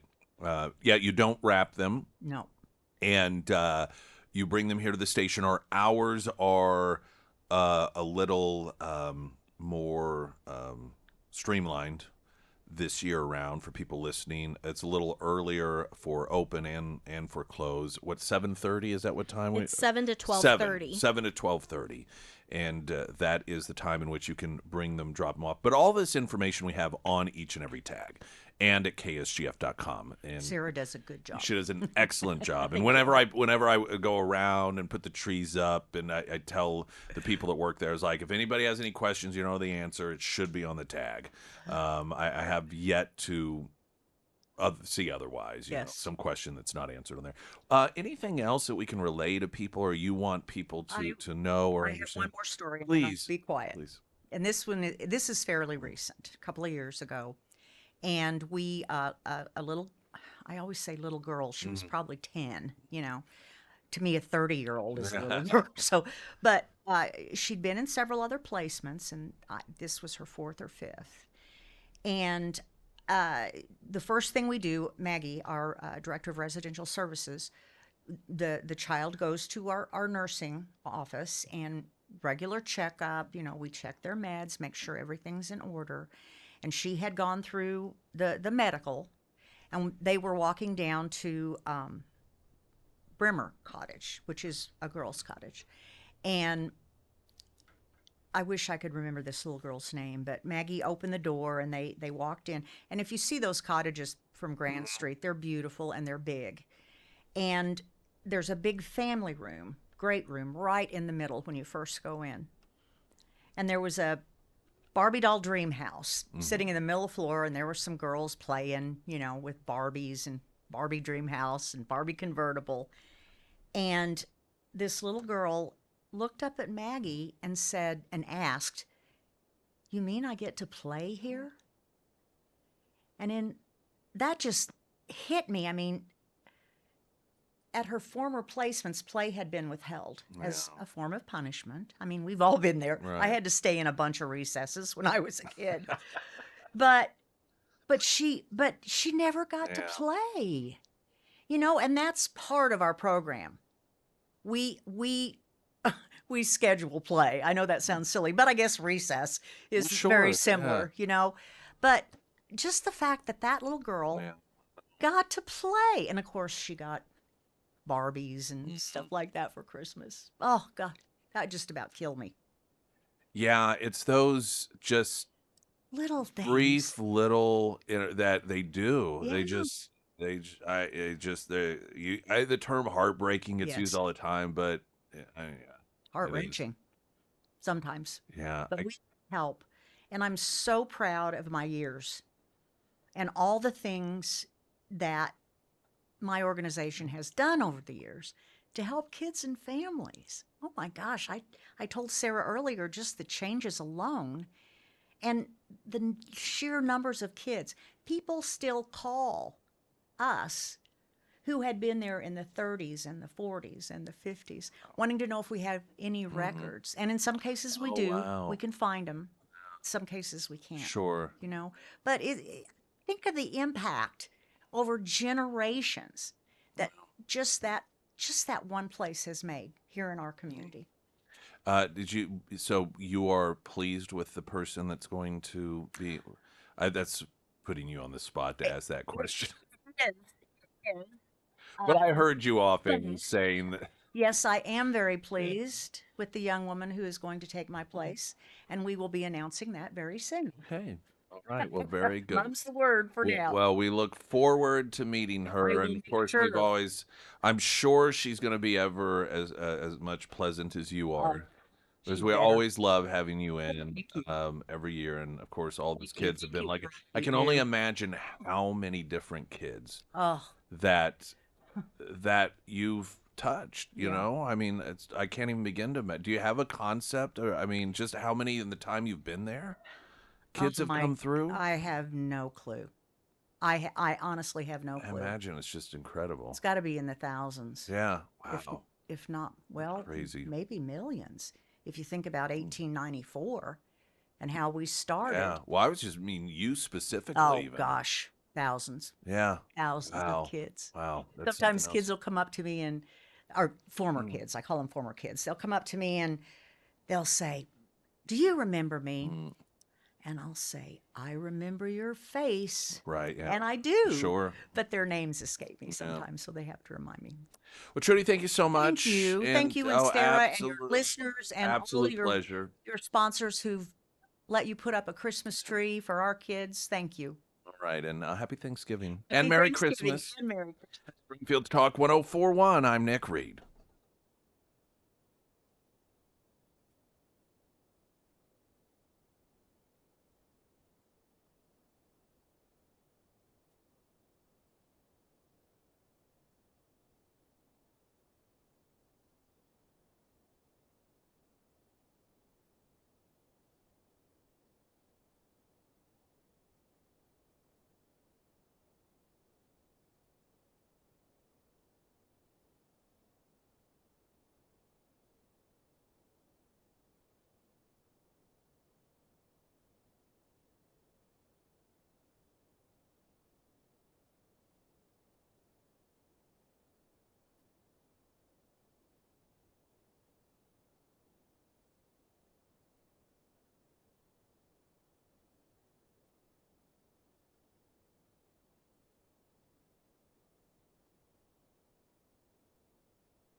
Let's see here. I was kind of shifting around the order in which I'm choosing to speak of things. There are all sorts of reports regarding the latest developments of a potential peace deal between Ukraine and Russia. And Just the News has a story, Defining Moment, how Trump broke down walls to get Ukraine and Russia to a peace framework. And this is vintage Trump. And that is when you try a particular approach and it does not prove to be successful, you try a different approach. It's really amazing how some people see that as failure. I think it's the difference between successful people and people who aren't successful. Ultimately, there are those that will point, well, they had to do it this way because the other way didn't work. Yeah, that's how you become successful. I tell you, when I really recognized that there was a massive gap between the way that Trump approached and dealt with challenges versus the mindset of the establishment, was his first term, and it was in dealing with North Korea. And there were the very beginnings, there were talks about they may get together. Will they get together? This would be historic. Is this something that can happen? And then one day the news broke that the upcoming talks had been scrapped. And the reason that they had been scrapped was because in order to meet, there were certain there were, quote, homework, if you will, that was required for the next meeting to take place. Because Trump doesn't believe in meeting for the sake of meeting. Trump does not like to waste time. Trump does not believe in getting together. This was one of the big conflicts he had when he first got elected president, was telling the intelligence community that he did not need briefings every day unless there was new information to provide. Oh, they just couldn't believe that. Could not believe that. Well, no, we have to meet with you every day. But Trump's perspective is, well, if there's nothing new to talk about, no, we don't. That is a waste of time. And when it comes to any sort of meeting, he just doesn't like to waste time. And so when it became clear, prior to what was supposed to be sort of a next level of meetings with North Korea during that first term, that they had not done the, quote, homework that was supposed to be done in order to make the next meeting meaningful, Trump canceled it. And I remember the media and the establishment and virtually everyone that evaluated it seeing that as a quote, failure. And I remember thinking, that's not a failure at all. That is the administration relaying the reality of, listen, if you're going to work with us, you're going to work with us. If you're not, we're not going to waste our time. It was establishing essentially a new set of standards. And what would occur, and what I liked about Trump, because what would have, of course, occurred in the past is we would have held the meeting anyway. Well, because we don't want to stop the, quote, process, and we don't want to disrupt things. And so it would just be another meeting, and then there would be another meeting, and then another meeting, and so forth and so forth. And what would occur, because Trump scrapped the whole thing and just essentially said, you guys aren't serious about this. If you were serious about it, you would have done what was required in order for the next meeting to take place, and so we're just not going to waste our time. And you know what North Korea did? North Korea started doing the homework. And suddenly, there were massive shifts in the right direction regarding North Korea. When the tariffs, similar situation, And you have this idiotic approach by the Trump critics when, Trump is utilizing tariffs. And then, okay, and a lot of it was a baseline point. All right, here's tariffs. If you want to come to the table and have a readjustment, let us know, and then we'll have a readjustment. And oftentimes in the landscape, Trump would see, here is what is occurring. We need to tinker this a little bit in order to get us back in the right direction. And that, you remember they tried to start this whole taco thing? Trump always chickening out or something like that. Oh, look, he backed out. No, he's adjusting in order to make it work. That's what leaders do. They don't refuse to acknowledge when things aren't working the way that they want, and then just keep going forward no matter how many times it fails. I mean, in other words, the way that Washington, D.C. usually works. If something fails, just do more of it, double down. I mean, look at the healthcare debate right now. Obamacare, the single largest disaster ever to hit our medical industry in this country, and everyone's just sitting around talking about how do we, quote, save it, save the system that doesn't work, Obamacare. Now, when it comes to this whole deal with Russia and the coverage of Russia and the coverage of the potential peace deal, some of it is deliberate, but it's frustrating to watch all of this chatter by people who aren't chattering in regards to the reality of how Trump handles this stuff. I see these were, oh, wow, this 28-point plan. Oh, it got scaled tonight. Oh, well, Ukraine's never going to agree to this. Of course, that do you not understand how this stuff works already? It's really very simple. We've got to get a traffic update. And then I'm just, it is not complicated. You hear all this noise and chatter and, oh, this leaked over here and this over there and the 28 pound. Well, Ukraine's never going to accept. This is just a wish list for Russia. This is a gift to Russia. That is all just such absolute nonsense noise. And I can just very, very concisely sum it up for you here in just a moment. I'm Nick Reed.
There's so much chatter and nitpicking over the recent developments and hope by the administration that we may be closer to a peace deal between Ukraine and Russia.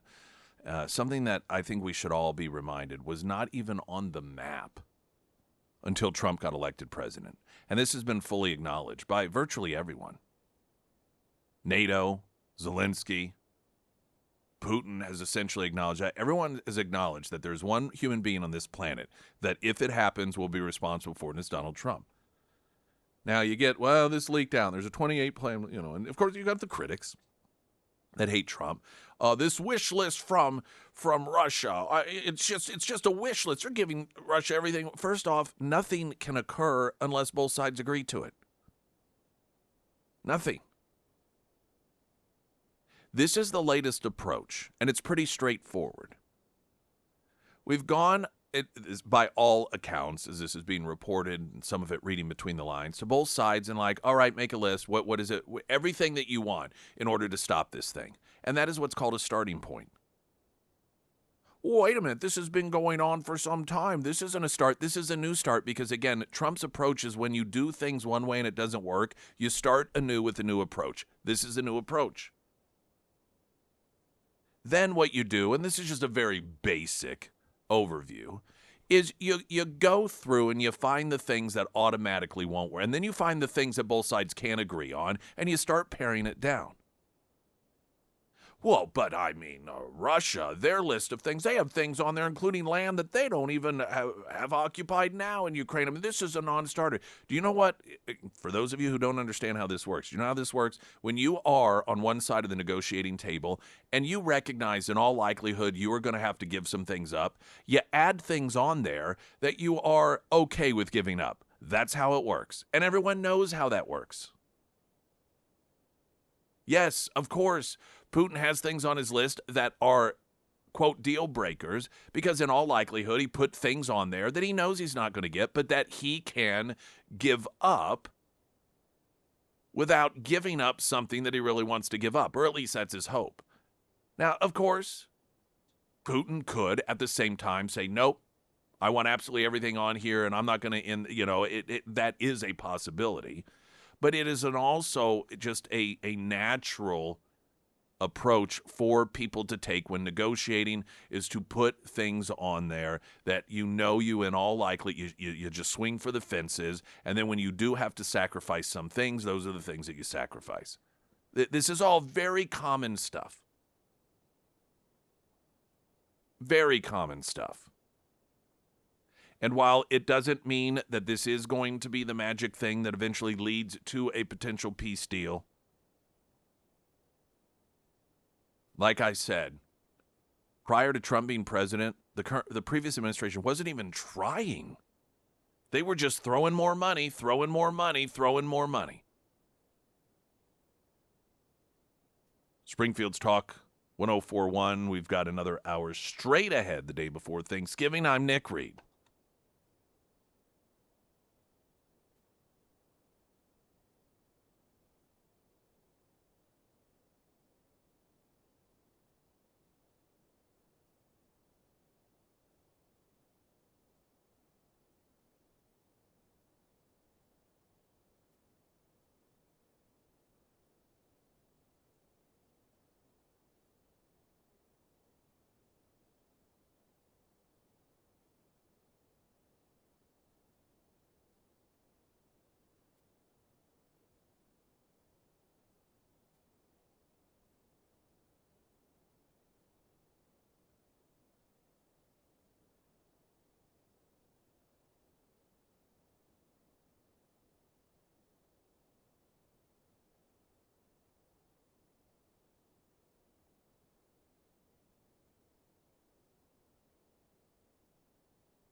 Springfield's Talk 104.1. Hey, welcome.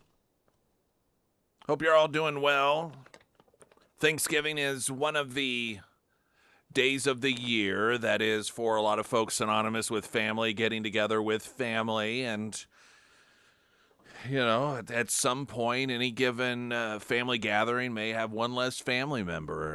We all pass along. We all eventually do die.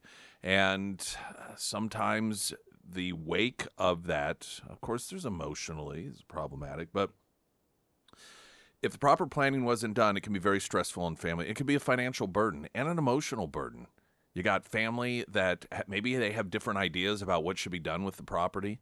Maybe it's not even an agreed situation, but you didn't have a real, solid, legally binding document that says exactly where your things go. And it may not be a matter of family members fighting over it, but just disagreement as to what should happen with it. The best way to deal with it. Should we do it over here for tax purposes? No, I think we should do it this way. And it can cause a lot of stress.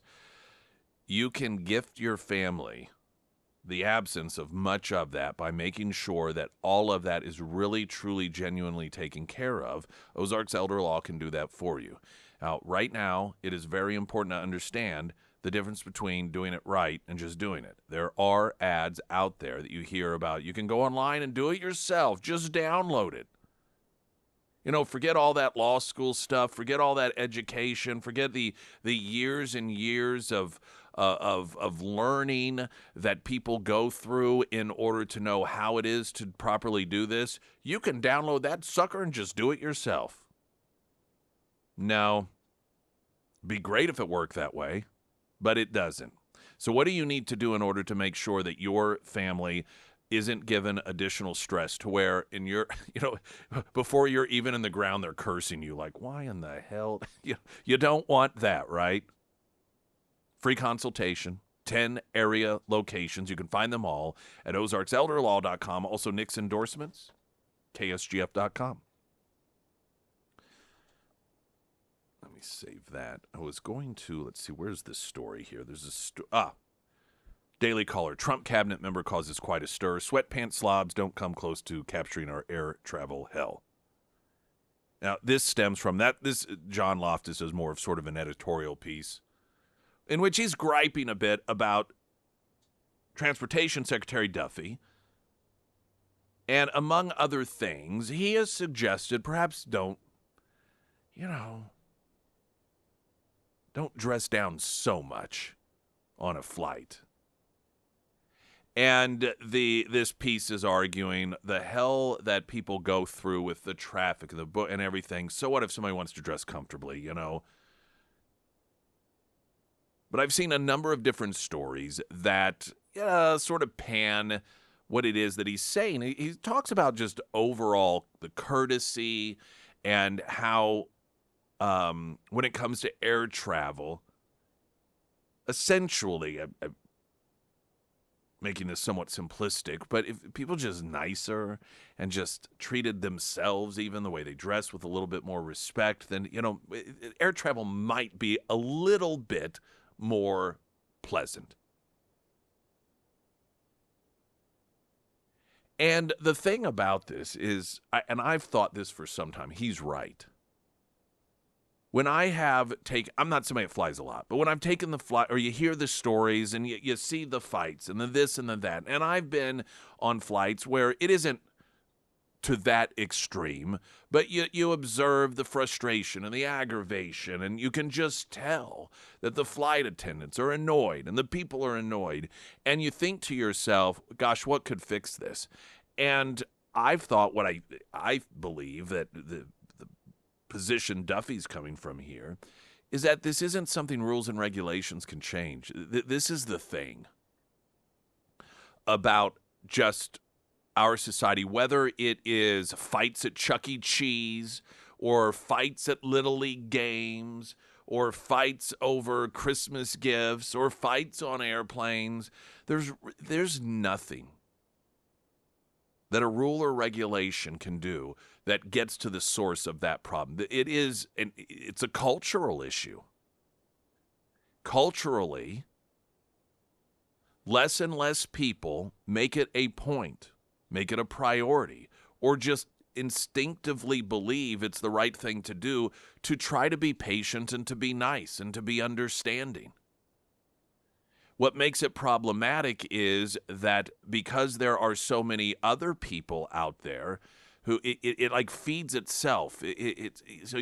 When you have a person that is unreasonably rude, and you take people who otherwise might be polite and kind, but all of a sudden you're calling his wife some sort of name, and then, well, what is he supposed to do? And it breeds that sort of negativity. It breeds. When it comes to the airline industry, rightfully so, people get aggravated and frustrated at delays and at what seem to be these boneheaded moves that oftentimes get made. You'll see what are probably more extreme examples of people sitting on a tarmac for 7 hours instead of allowing them to get off the plane for whatever reason. And those things are extremely frustrating. And you take it out on people oftentimes who are the employees. And what I try to recognize is it ain't fun for them either. I mean, you think that flight attendant loves the fact that they're delayed for 2.5 hours on the tarmac, and they don't love it, and they got to deal with you. They got to deal with me. I don't blame them for over time becoming a little hardened. I'm not saying that it's right, or I'm not talking about that. I just understand how it happens. Sort of like people in law enforcement that work in the inner city. And when increasingly the people that you come across show very little respect and just have absolutely no desire to interact in any sort of positive way, you become hardened and you just get to where you don't like anybody. And I get how it happens. I understand. Not saying it's right, not wrong. I just get it. The hard part about stuff like that is that it's not even, is this the role of government or isn't it? It doesn't matter whether it is or isn't the role of government. It's not. But even if it were, that's not something government can fix. It's a cultural thing. One of the reasons that we so often seek out government to fix things is because of the recognition that when you have a cultural problem, that is generations away from fixing. And while as a country you can look back 40, 50 years ago and you can note all of the ways that we were worse off then than we are today, you can also see some areas in which I believe we were better off. And I think we were just nicer. We're just nicer. For the dress up thing, there was a period of time, you can watch the old movies from the 70s, airplane disaster movies. And people dressed up like they were going to church back then. Not church today, but church back then. People just, we just are different. And I do think that there is something about the clothing component to it that somehow is connected to this overall lax attitude and this, I don't know, it's just,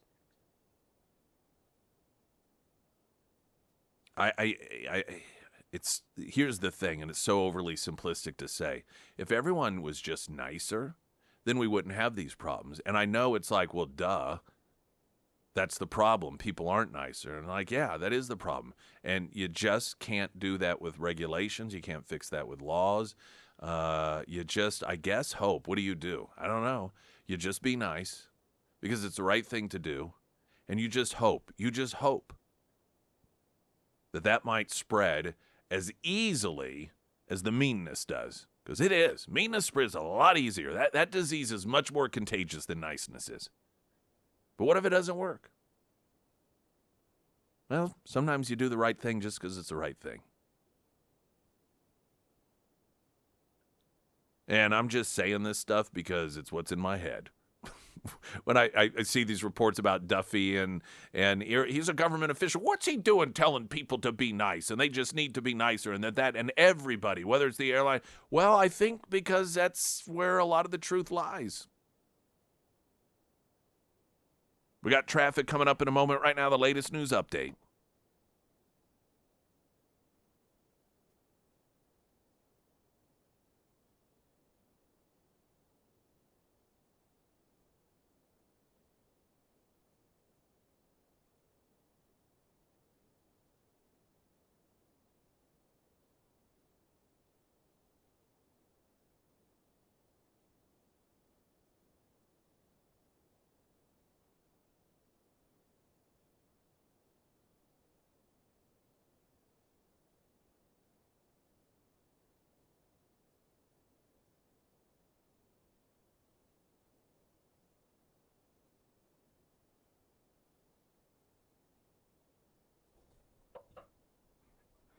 And the first alert forecast from Ozarks First meteorologist Tom Schmidt, sponsored by St. Clair of the Ozarks Home Improvements. Today we'll see cloudy skies with a high near 44. Tonight, mostly clear with a low around 29. For Thanksgiving, sunny with a high near 48. And taking a look at Friday, mostly sunny with a high near 48.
Emily Johnson, House Theory Realty. Working with Emily, an absolute pleasure from start to finish, says Kayla. We've had the opportunity to both buy and sell properties with House Theory Help. Each experience exceeded our expectations. Their deep knowledge of the market, strategic insights, keen eye for value truly made a difference every step of the way. Beyond their expertise, they were a genuine delight to work with, professional, responsive, and always looking out for our best interests. 5 stars, 5 stars, 5 stars, 5 stars, 5 stars. You can, on Emily Johnson, House Theory Realty, Facebook, or you do check Google reviews or Zillow reviews, and that is the sort of consistent feedback you're going to see. And there's good reason for that. It's because she does a great job. That's why I recommend her. I've recommended her for years. You are not going to go wrong, whether you're buying or selling. Emily Johnson, House Theory Realty.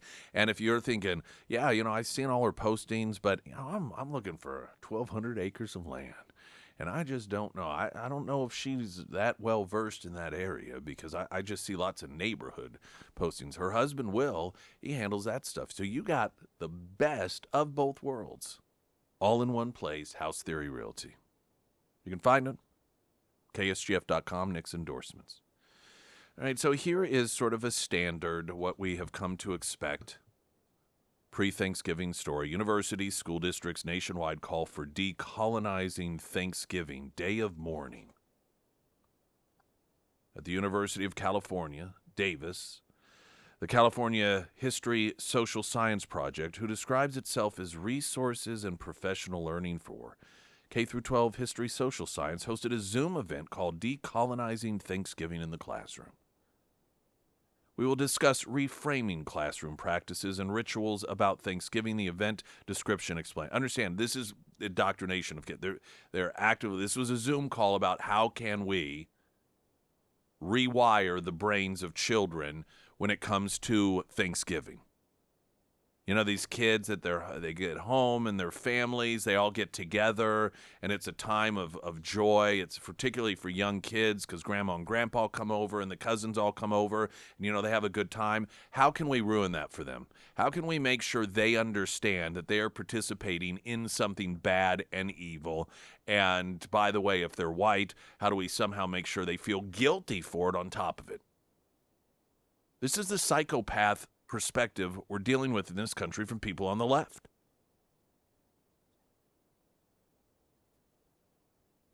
Went on to say, or the event description explained, centering perspectives from Turtle Island, a name for North America used by some indigenous people, will help us decolonize Thanksgiving and spark new conversations about how to authentically make meaning of this holiday with our students. Earlier this month, Washington University in St. Louis, an institution that has long been criticized over its DEI policies, put out a press release promoting an event that, quote, highlights and honors the way different cultures recognize and understand Thanksgiving, both as part of their history and as a tradition brought into the present day. The event was described as a way to actively contribute to inclusive and equitable practices that influence individuals and systemic change.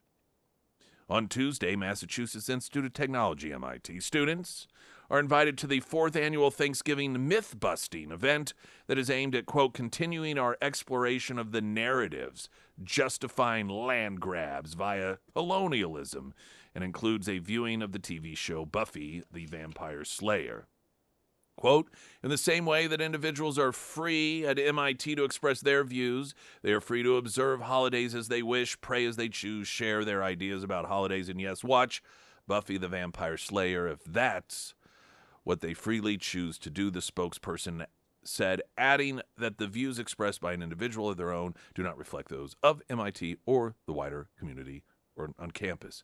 At the University of Massachusetts, school referred to Thursday of a day of mourning in an announcement on its diversity, equity, and inclusion and accountability website. Quote, the National Day of Mourning is an annual demonstration held on the 4th Thursday in November that aims to educate the public about Native Americans in the United States, notably the Wampanoag and other tribes in the eastern United States, dispel myths surrounding the Thanksgiving story in the United States, and raise awareness towards historical and ongoing struggles facing Native American tribes, so forth. So you get the point here. Now, there's two aspects of this that are worthy of addressing. One, it's the historical part. And this, once again, you want to talk about a myth busting? In their fake made-up world,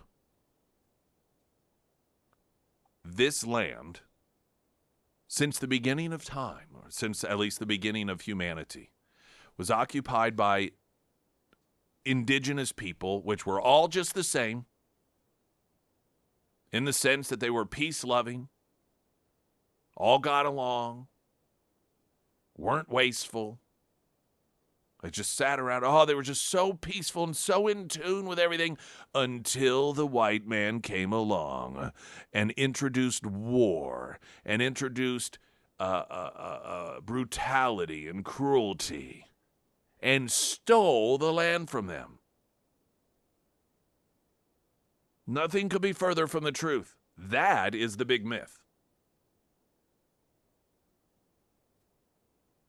Just ask yourself this question for those that might not realize because of your education that Native Americans weren't these peace-loving individuals that didn't know of war until white man came along. How do you think they knew how to fight? One thing that I believe everyone can agree upon is that they were quite skilled at warfare. In fact, particularly when it came to aspects of the Revolutionary War, Native Americans taught white man a lot of their skills when it came to war and the approach of war. How do you think that? Do you think that I'm trying to figure out what in your mind happened, that you had all of these people that just sat around and they were smoking peace pipes and loving each other and getting along, and then when the white man came along and started fighting, they magically became these warriors that knew the art of war in certain capacities? Is that what you think happened? Where do you think they learned this stuff? They learned it from generation after generation after generation of stealing other tribes' lands and, depending on the tribe, committing acts of genocide. There are plenty of tribes historically that no longer exist today, not because they were wiped out by Christopher Columbus and the white man, but by other tribes. The level of brutality that many of the indigenous peoples' tribes were known for put the white man to shame even at his worst. This idea that, oh, they all just believe that, oh, we all have the same land. Large parts of the reason that they slaughtered one another was to take one another's land. This notion that the reason that we should see Thanksgiving as a day of mourning is because it simply represents the white man coming in and introducing war to these people that did nothing but love each other. That is the biggest crock of absolute total BS that ever existed. Or at least tied for first. So from an actual historical standpoint, all of this stuff it's fantasy land. And of course, what is very, very sad and frankly disgusting about it is that this total and complete lie about history is taught on university campuses, places that people go into debt to the tune of tens of thousands of dollars in order to be more educated. And in fact, they're just lied to. Lied to. They come out idiots if they buy into this stuff. So there's two parts of all of this. Now, there's that historical part, but there's another part as well that I want to address regarding this view, this presentation of Thanksgiving as a day we need to reflect on how horrible we are, how bad we are. And by the way, ultimately, when it comes down to it, all of you lefties that go on and on about, well, we need to this and we need to that, until you just go away and give up your, quote, stolen land, I don't want to hear it. Because otherwise you're doing nothing. Go back to whatever world it is that in your mind is the perfect place filled with people that never did anything wrong. Because until you do that, you're doing nothing other than patting yourself on the back and look how enlightened I am, self-serving. Springfield's Talk 1041. I'm Nick Reed.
Guns N' Roses. It's going to be a great concert. I'm sure of it. Great venue, that's for sure. Thunder Ridge Nature Arena, Saturday, September 12th, 2026. Marker on your calendar, along with the following marker. Two others. No, just one other. The other is Friday, December 5th, 10 a.m. That is when tickets go on sale. Right now, you can register to win tickets for that event by going to ksgf.com.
Springfield's Talk 1041, the first alert forecast from Ozarks First meteorologist Tom Schmidt, sponsored by J&S Automotive. Today we'll see cloudy skies with a high near 44. Tonight, mostly clear with a low around 29. For Thanksgiving, sunny with a high near 48. And taking a look at Friday, mostly sunny with a high near 48.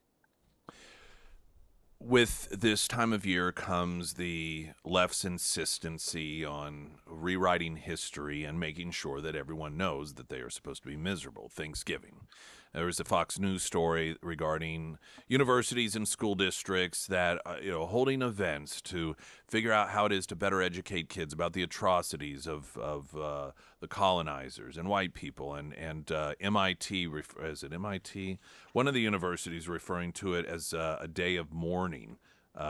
University of Massachusetts, Day of Mourning, and much of it is.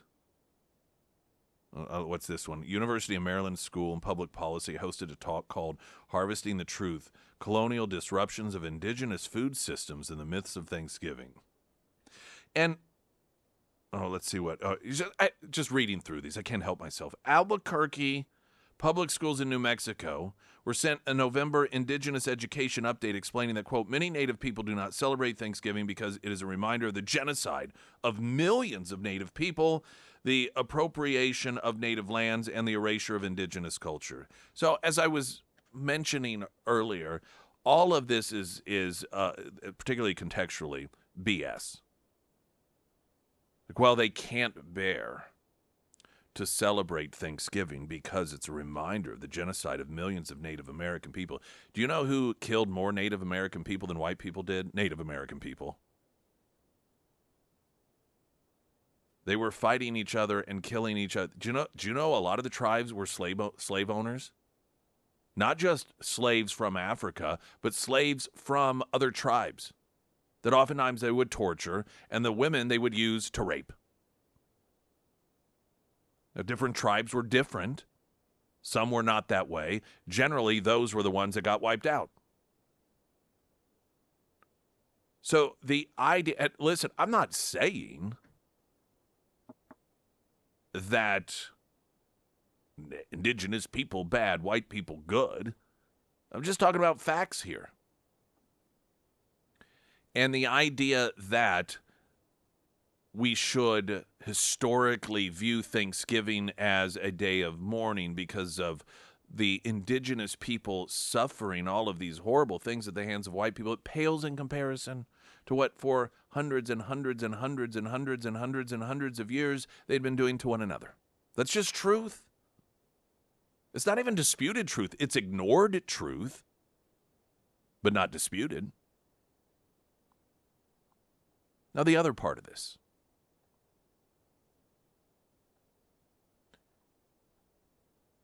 And this goes back to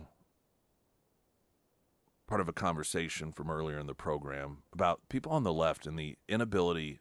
It's not inability. It's just their natural baseline is to be unhappy and to not feel love the way that other people feel love.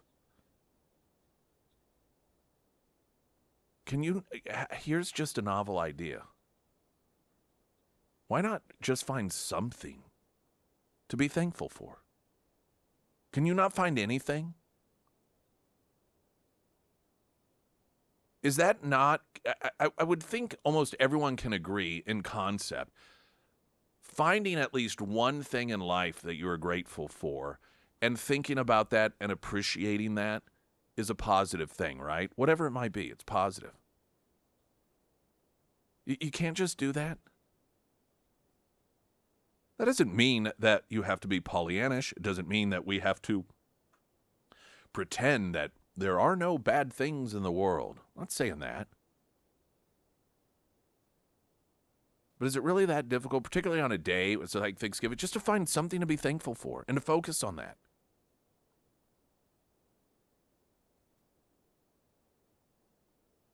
When, it's a lot of talk about mental illness issues, and there are, just because of,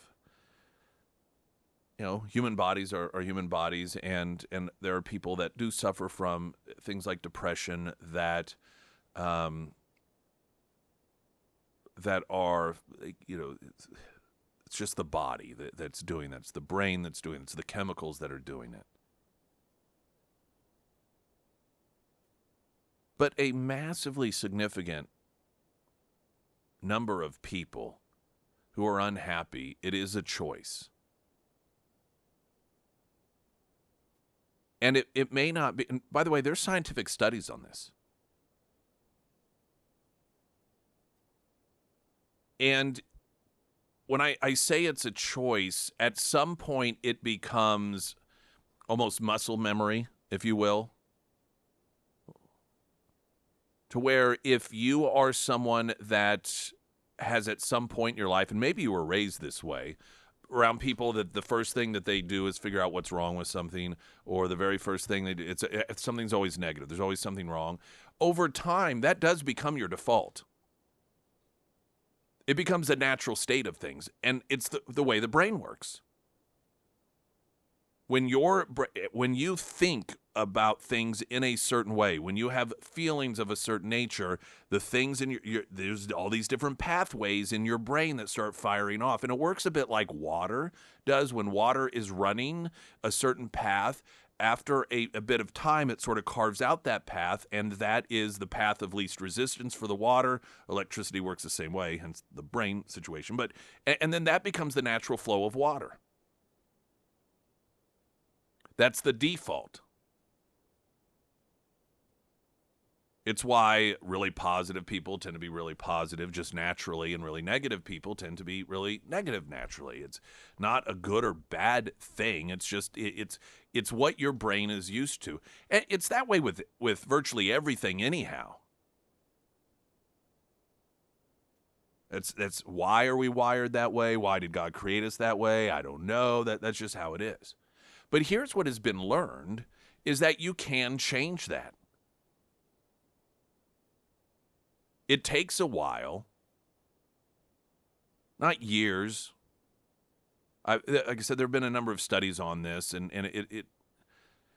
there are actual, much like an exercise regime, there are actual steps that have been noted that work. If you are, let's say, somebody that is your default, that's just your natural first instinct is that.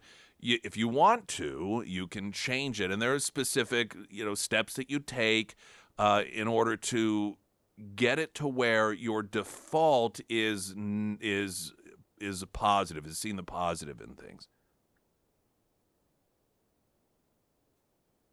And I think thankfulness, thankfulness is, I wouldn't say it's the exact same thing as being positive, but being grateful and thankful versus not, I believe, is very similar in fashion. You can be someone that you can have two individuals in life that really have the exact same thing, same amount of family, same living conditions, same grouping of friends, same income, same, like by all accounts exactly the same, but have one family that thinks life is horrible and awful, and they, aren't grateful for anything at all. Whereas you can have the exact opposite with other people who every single day wake up thinking about all of the blessings that they have. And it is a mindset.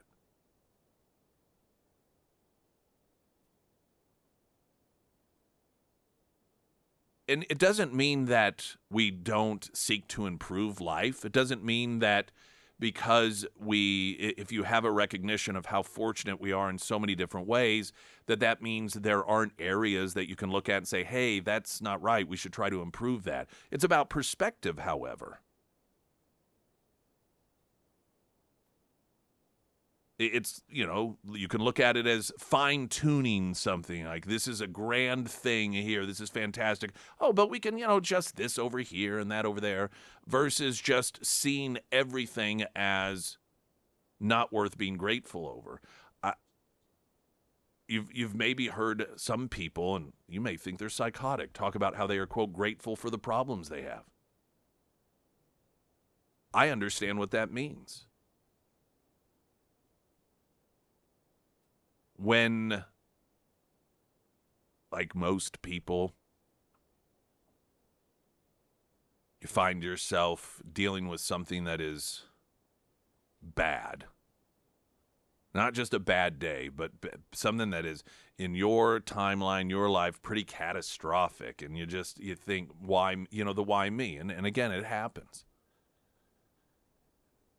I make a point, and this doesn't make me better or worse. This is just my approach. This is what I do. I make a deliberate point to recognize that there are people in the world that would 1,000 times over, if they could, trade their problem for the one that I'm having in that moment, as bad as I think it is. And it doesn't mean that my problem isn't bad. It doesn't mean that my problem isn't something that isn't hurtful and life-altering. But there's somebody out there that would give anything to have that problem instead of the one that there's there. And you just think about people. Yeah, I mean, there are the extreme examples. Children that are abused, that are in sex trafficking in our own country. People who have been taken hostage by terrorist organizations, do all these horrible things.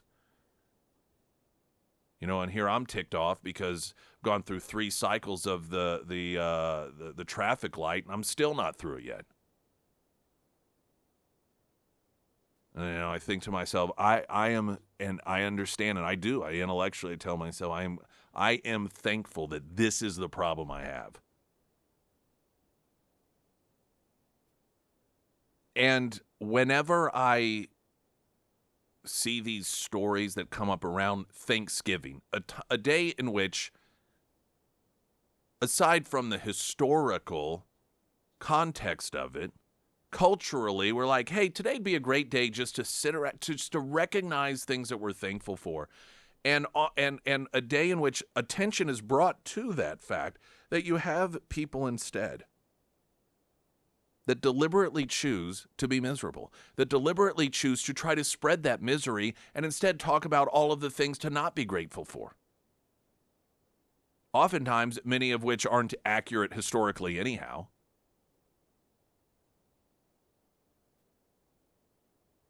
And I just think, what a sad thing. Particularly when you see these schools and this one,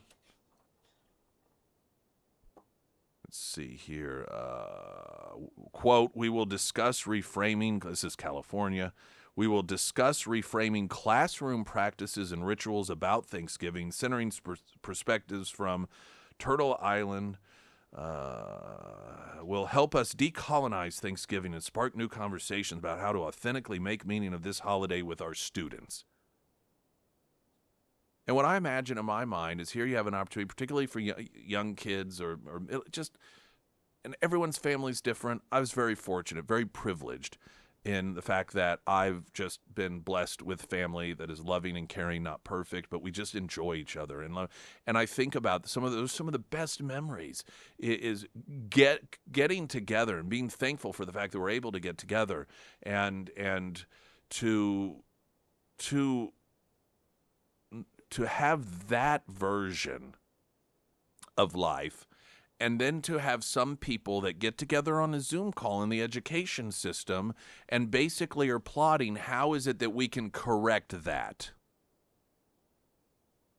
How can we make sure that our students who are thankful for, who for them Thanksgiving is a time of caring and compassion and being grateful for the things that we have and loved ones. How can we destroy that?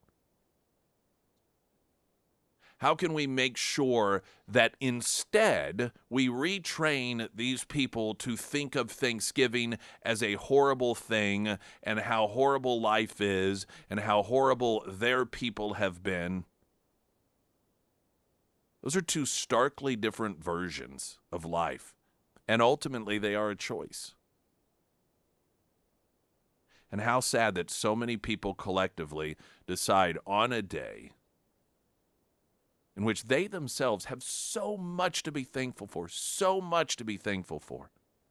and not only refuse to understand, appreciate, and recognize that, but decide to spread their negative perspective to as many people as they possibly can. So how do you counter it? I don't really think you have to do much other than just be grateful. And when you are grateful, people just, you don't really even have to say it so much. It doesn't hurt to say it. And I think it can be contagious. I believe it's not quite as easy to catch as negativity, like I was mentioning earlier. And selfishly, to be honest with you, I find that life is just a lot better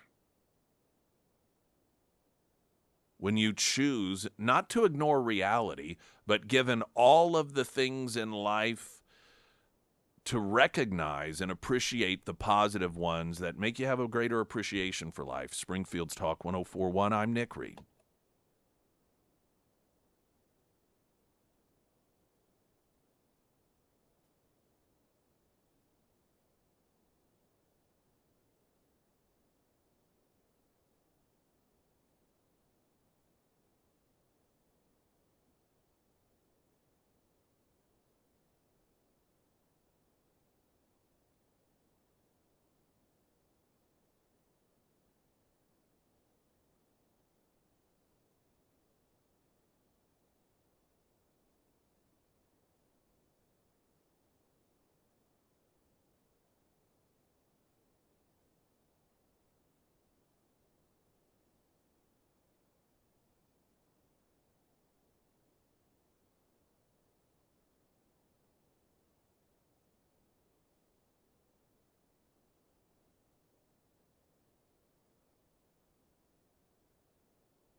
Sarah Myers, everyone. Thank you. The Pyramid Roofing Company gutter cleaning season is here, and also Christmas hanging light season. And if you get up on your roof and you're thinking, wow, this thing is looking pretty rough, don't stress. Just reach out to the Pyramid Roofing Company. The Pyramid team, they are going to just give you honest answers whenever they come out. They'll take a look and let you know exactly what is going on. Maybe you only need a repair, or maybe it is time for a replacement. Either way, they will walk you through it without any type of pressure. And if you have been thinking about upgrading, especially to a metal roof, keep this in mind. The number one reason metal roofs fail early isn't the material, it is improper installation. And that's why the Pyramid crew, they are highly trained and they specialize in metal roofing services. So if it is time to have the Pyramid team out to your home, reach out to Josh today. You can find all of the contact information for the Pyramid Roofing Company under the Sarah's Endorsements tab at ksgf.com.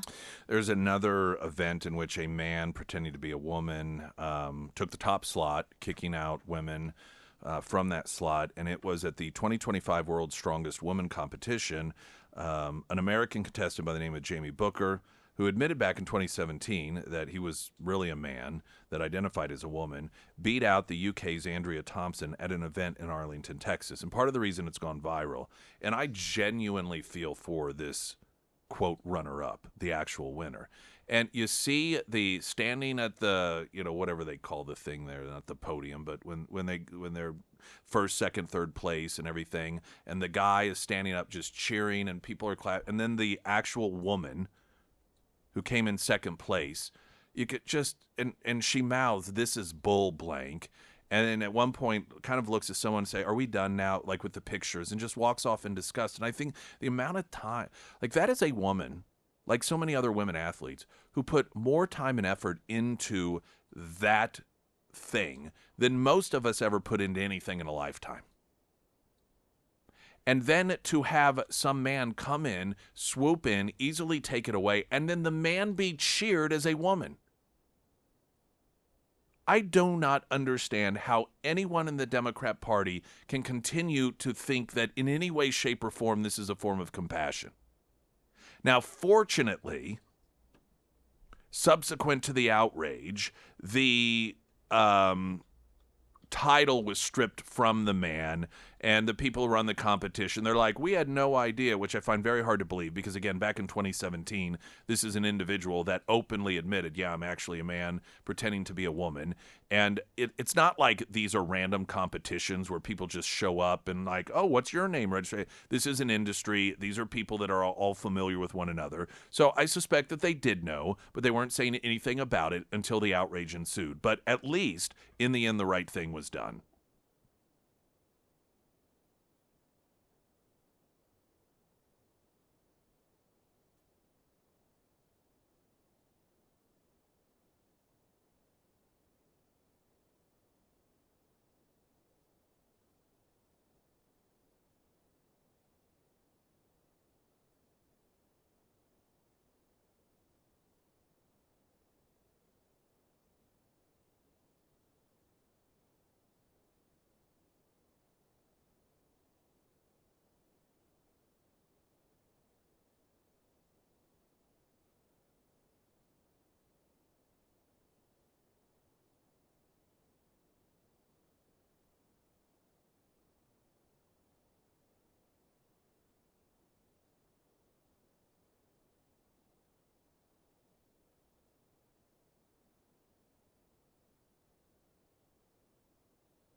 Oops.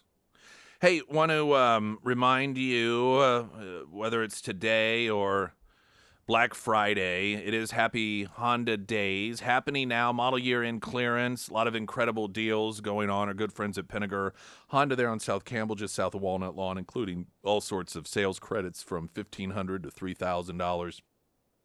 And payments with interest rates as low as 0.99%. So whether it's a new or a pre-owned, all sorts of incredible deals for you during the Happy Honda Days and on new vehicles. No payments for 3 months. Boom shakalaka. Boom shakalaka. Pinnaker Honda, South Campbell, just south of Walnut Lawn. Tomorrow we will have special Thanksgiving programming. Friday we will have Best Of. What about Heroes Breakfast? That will be December 5th. So mark your calendars a week from Friday. Glenn Beck's next. Happy Thanksgiving.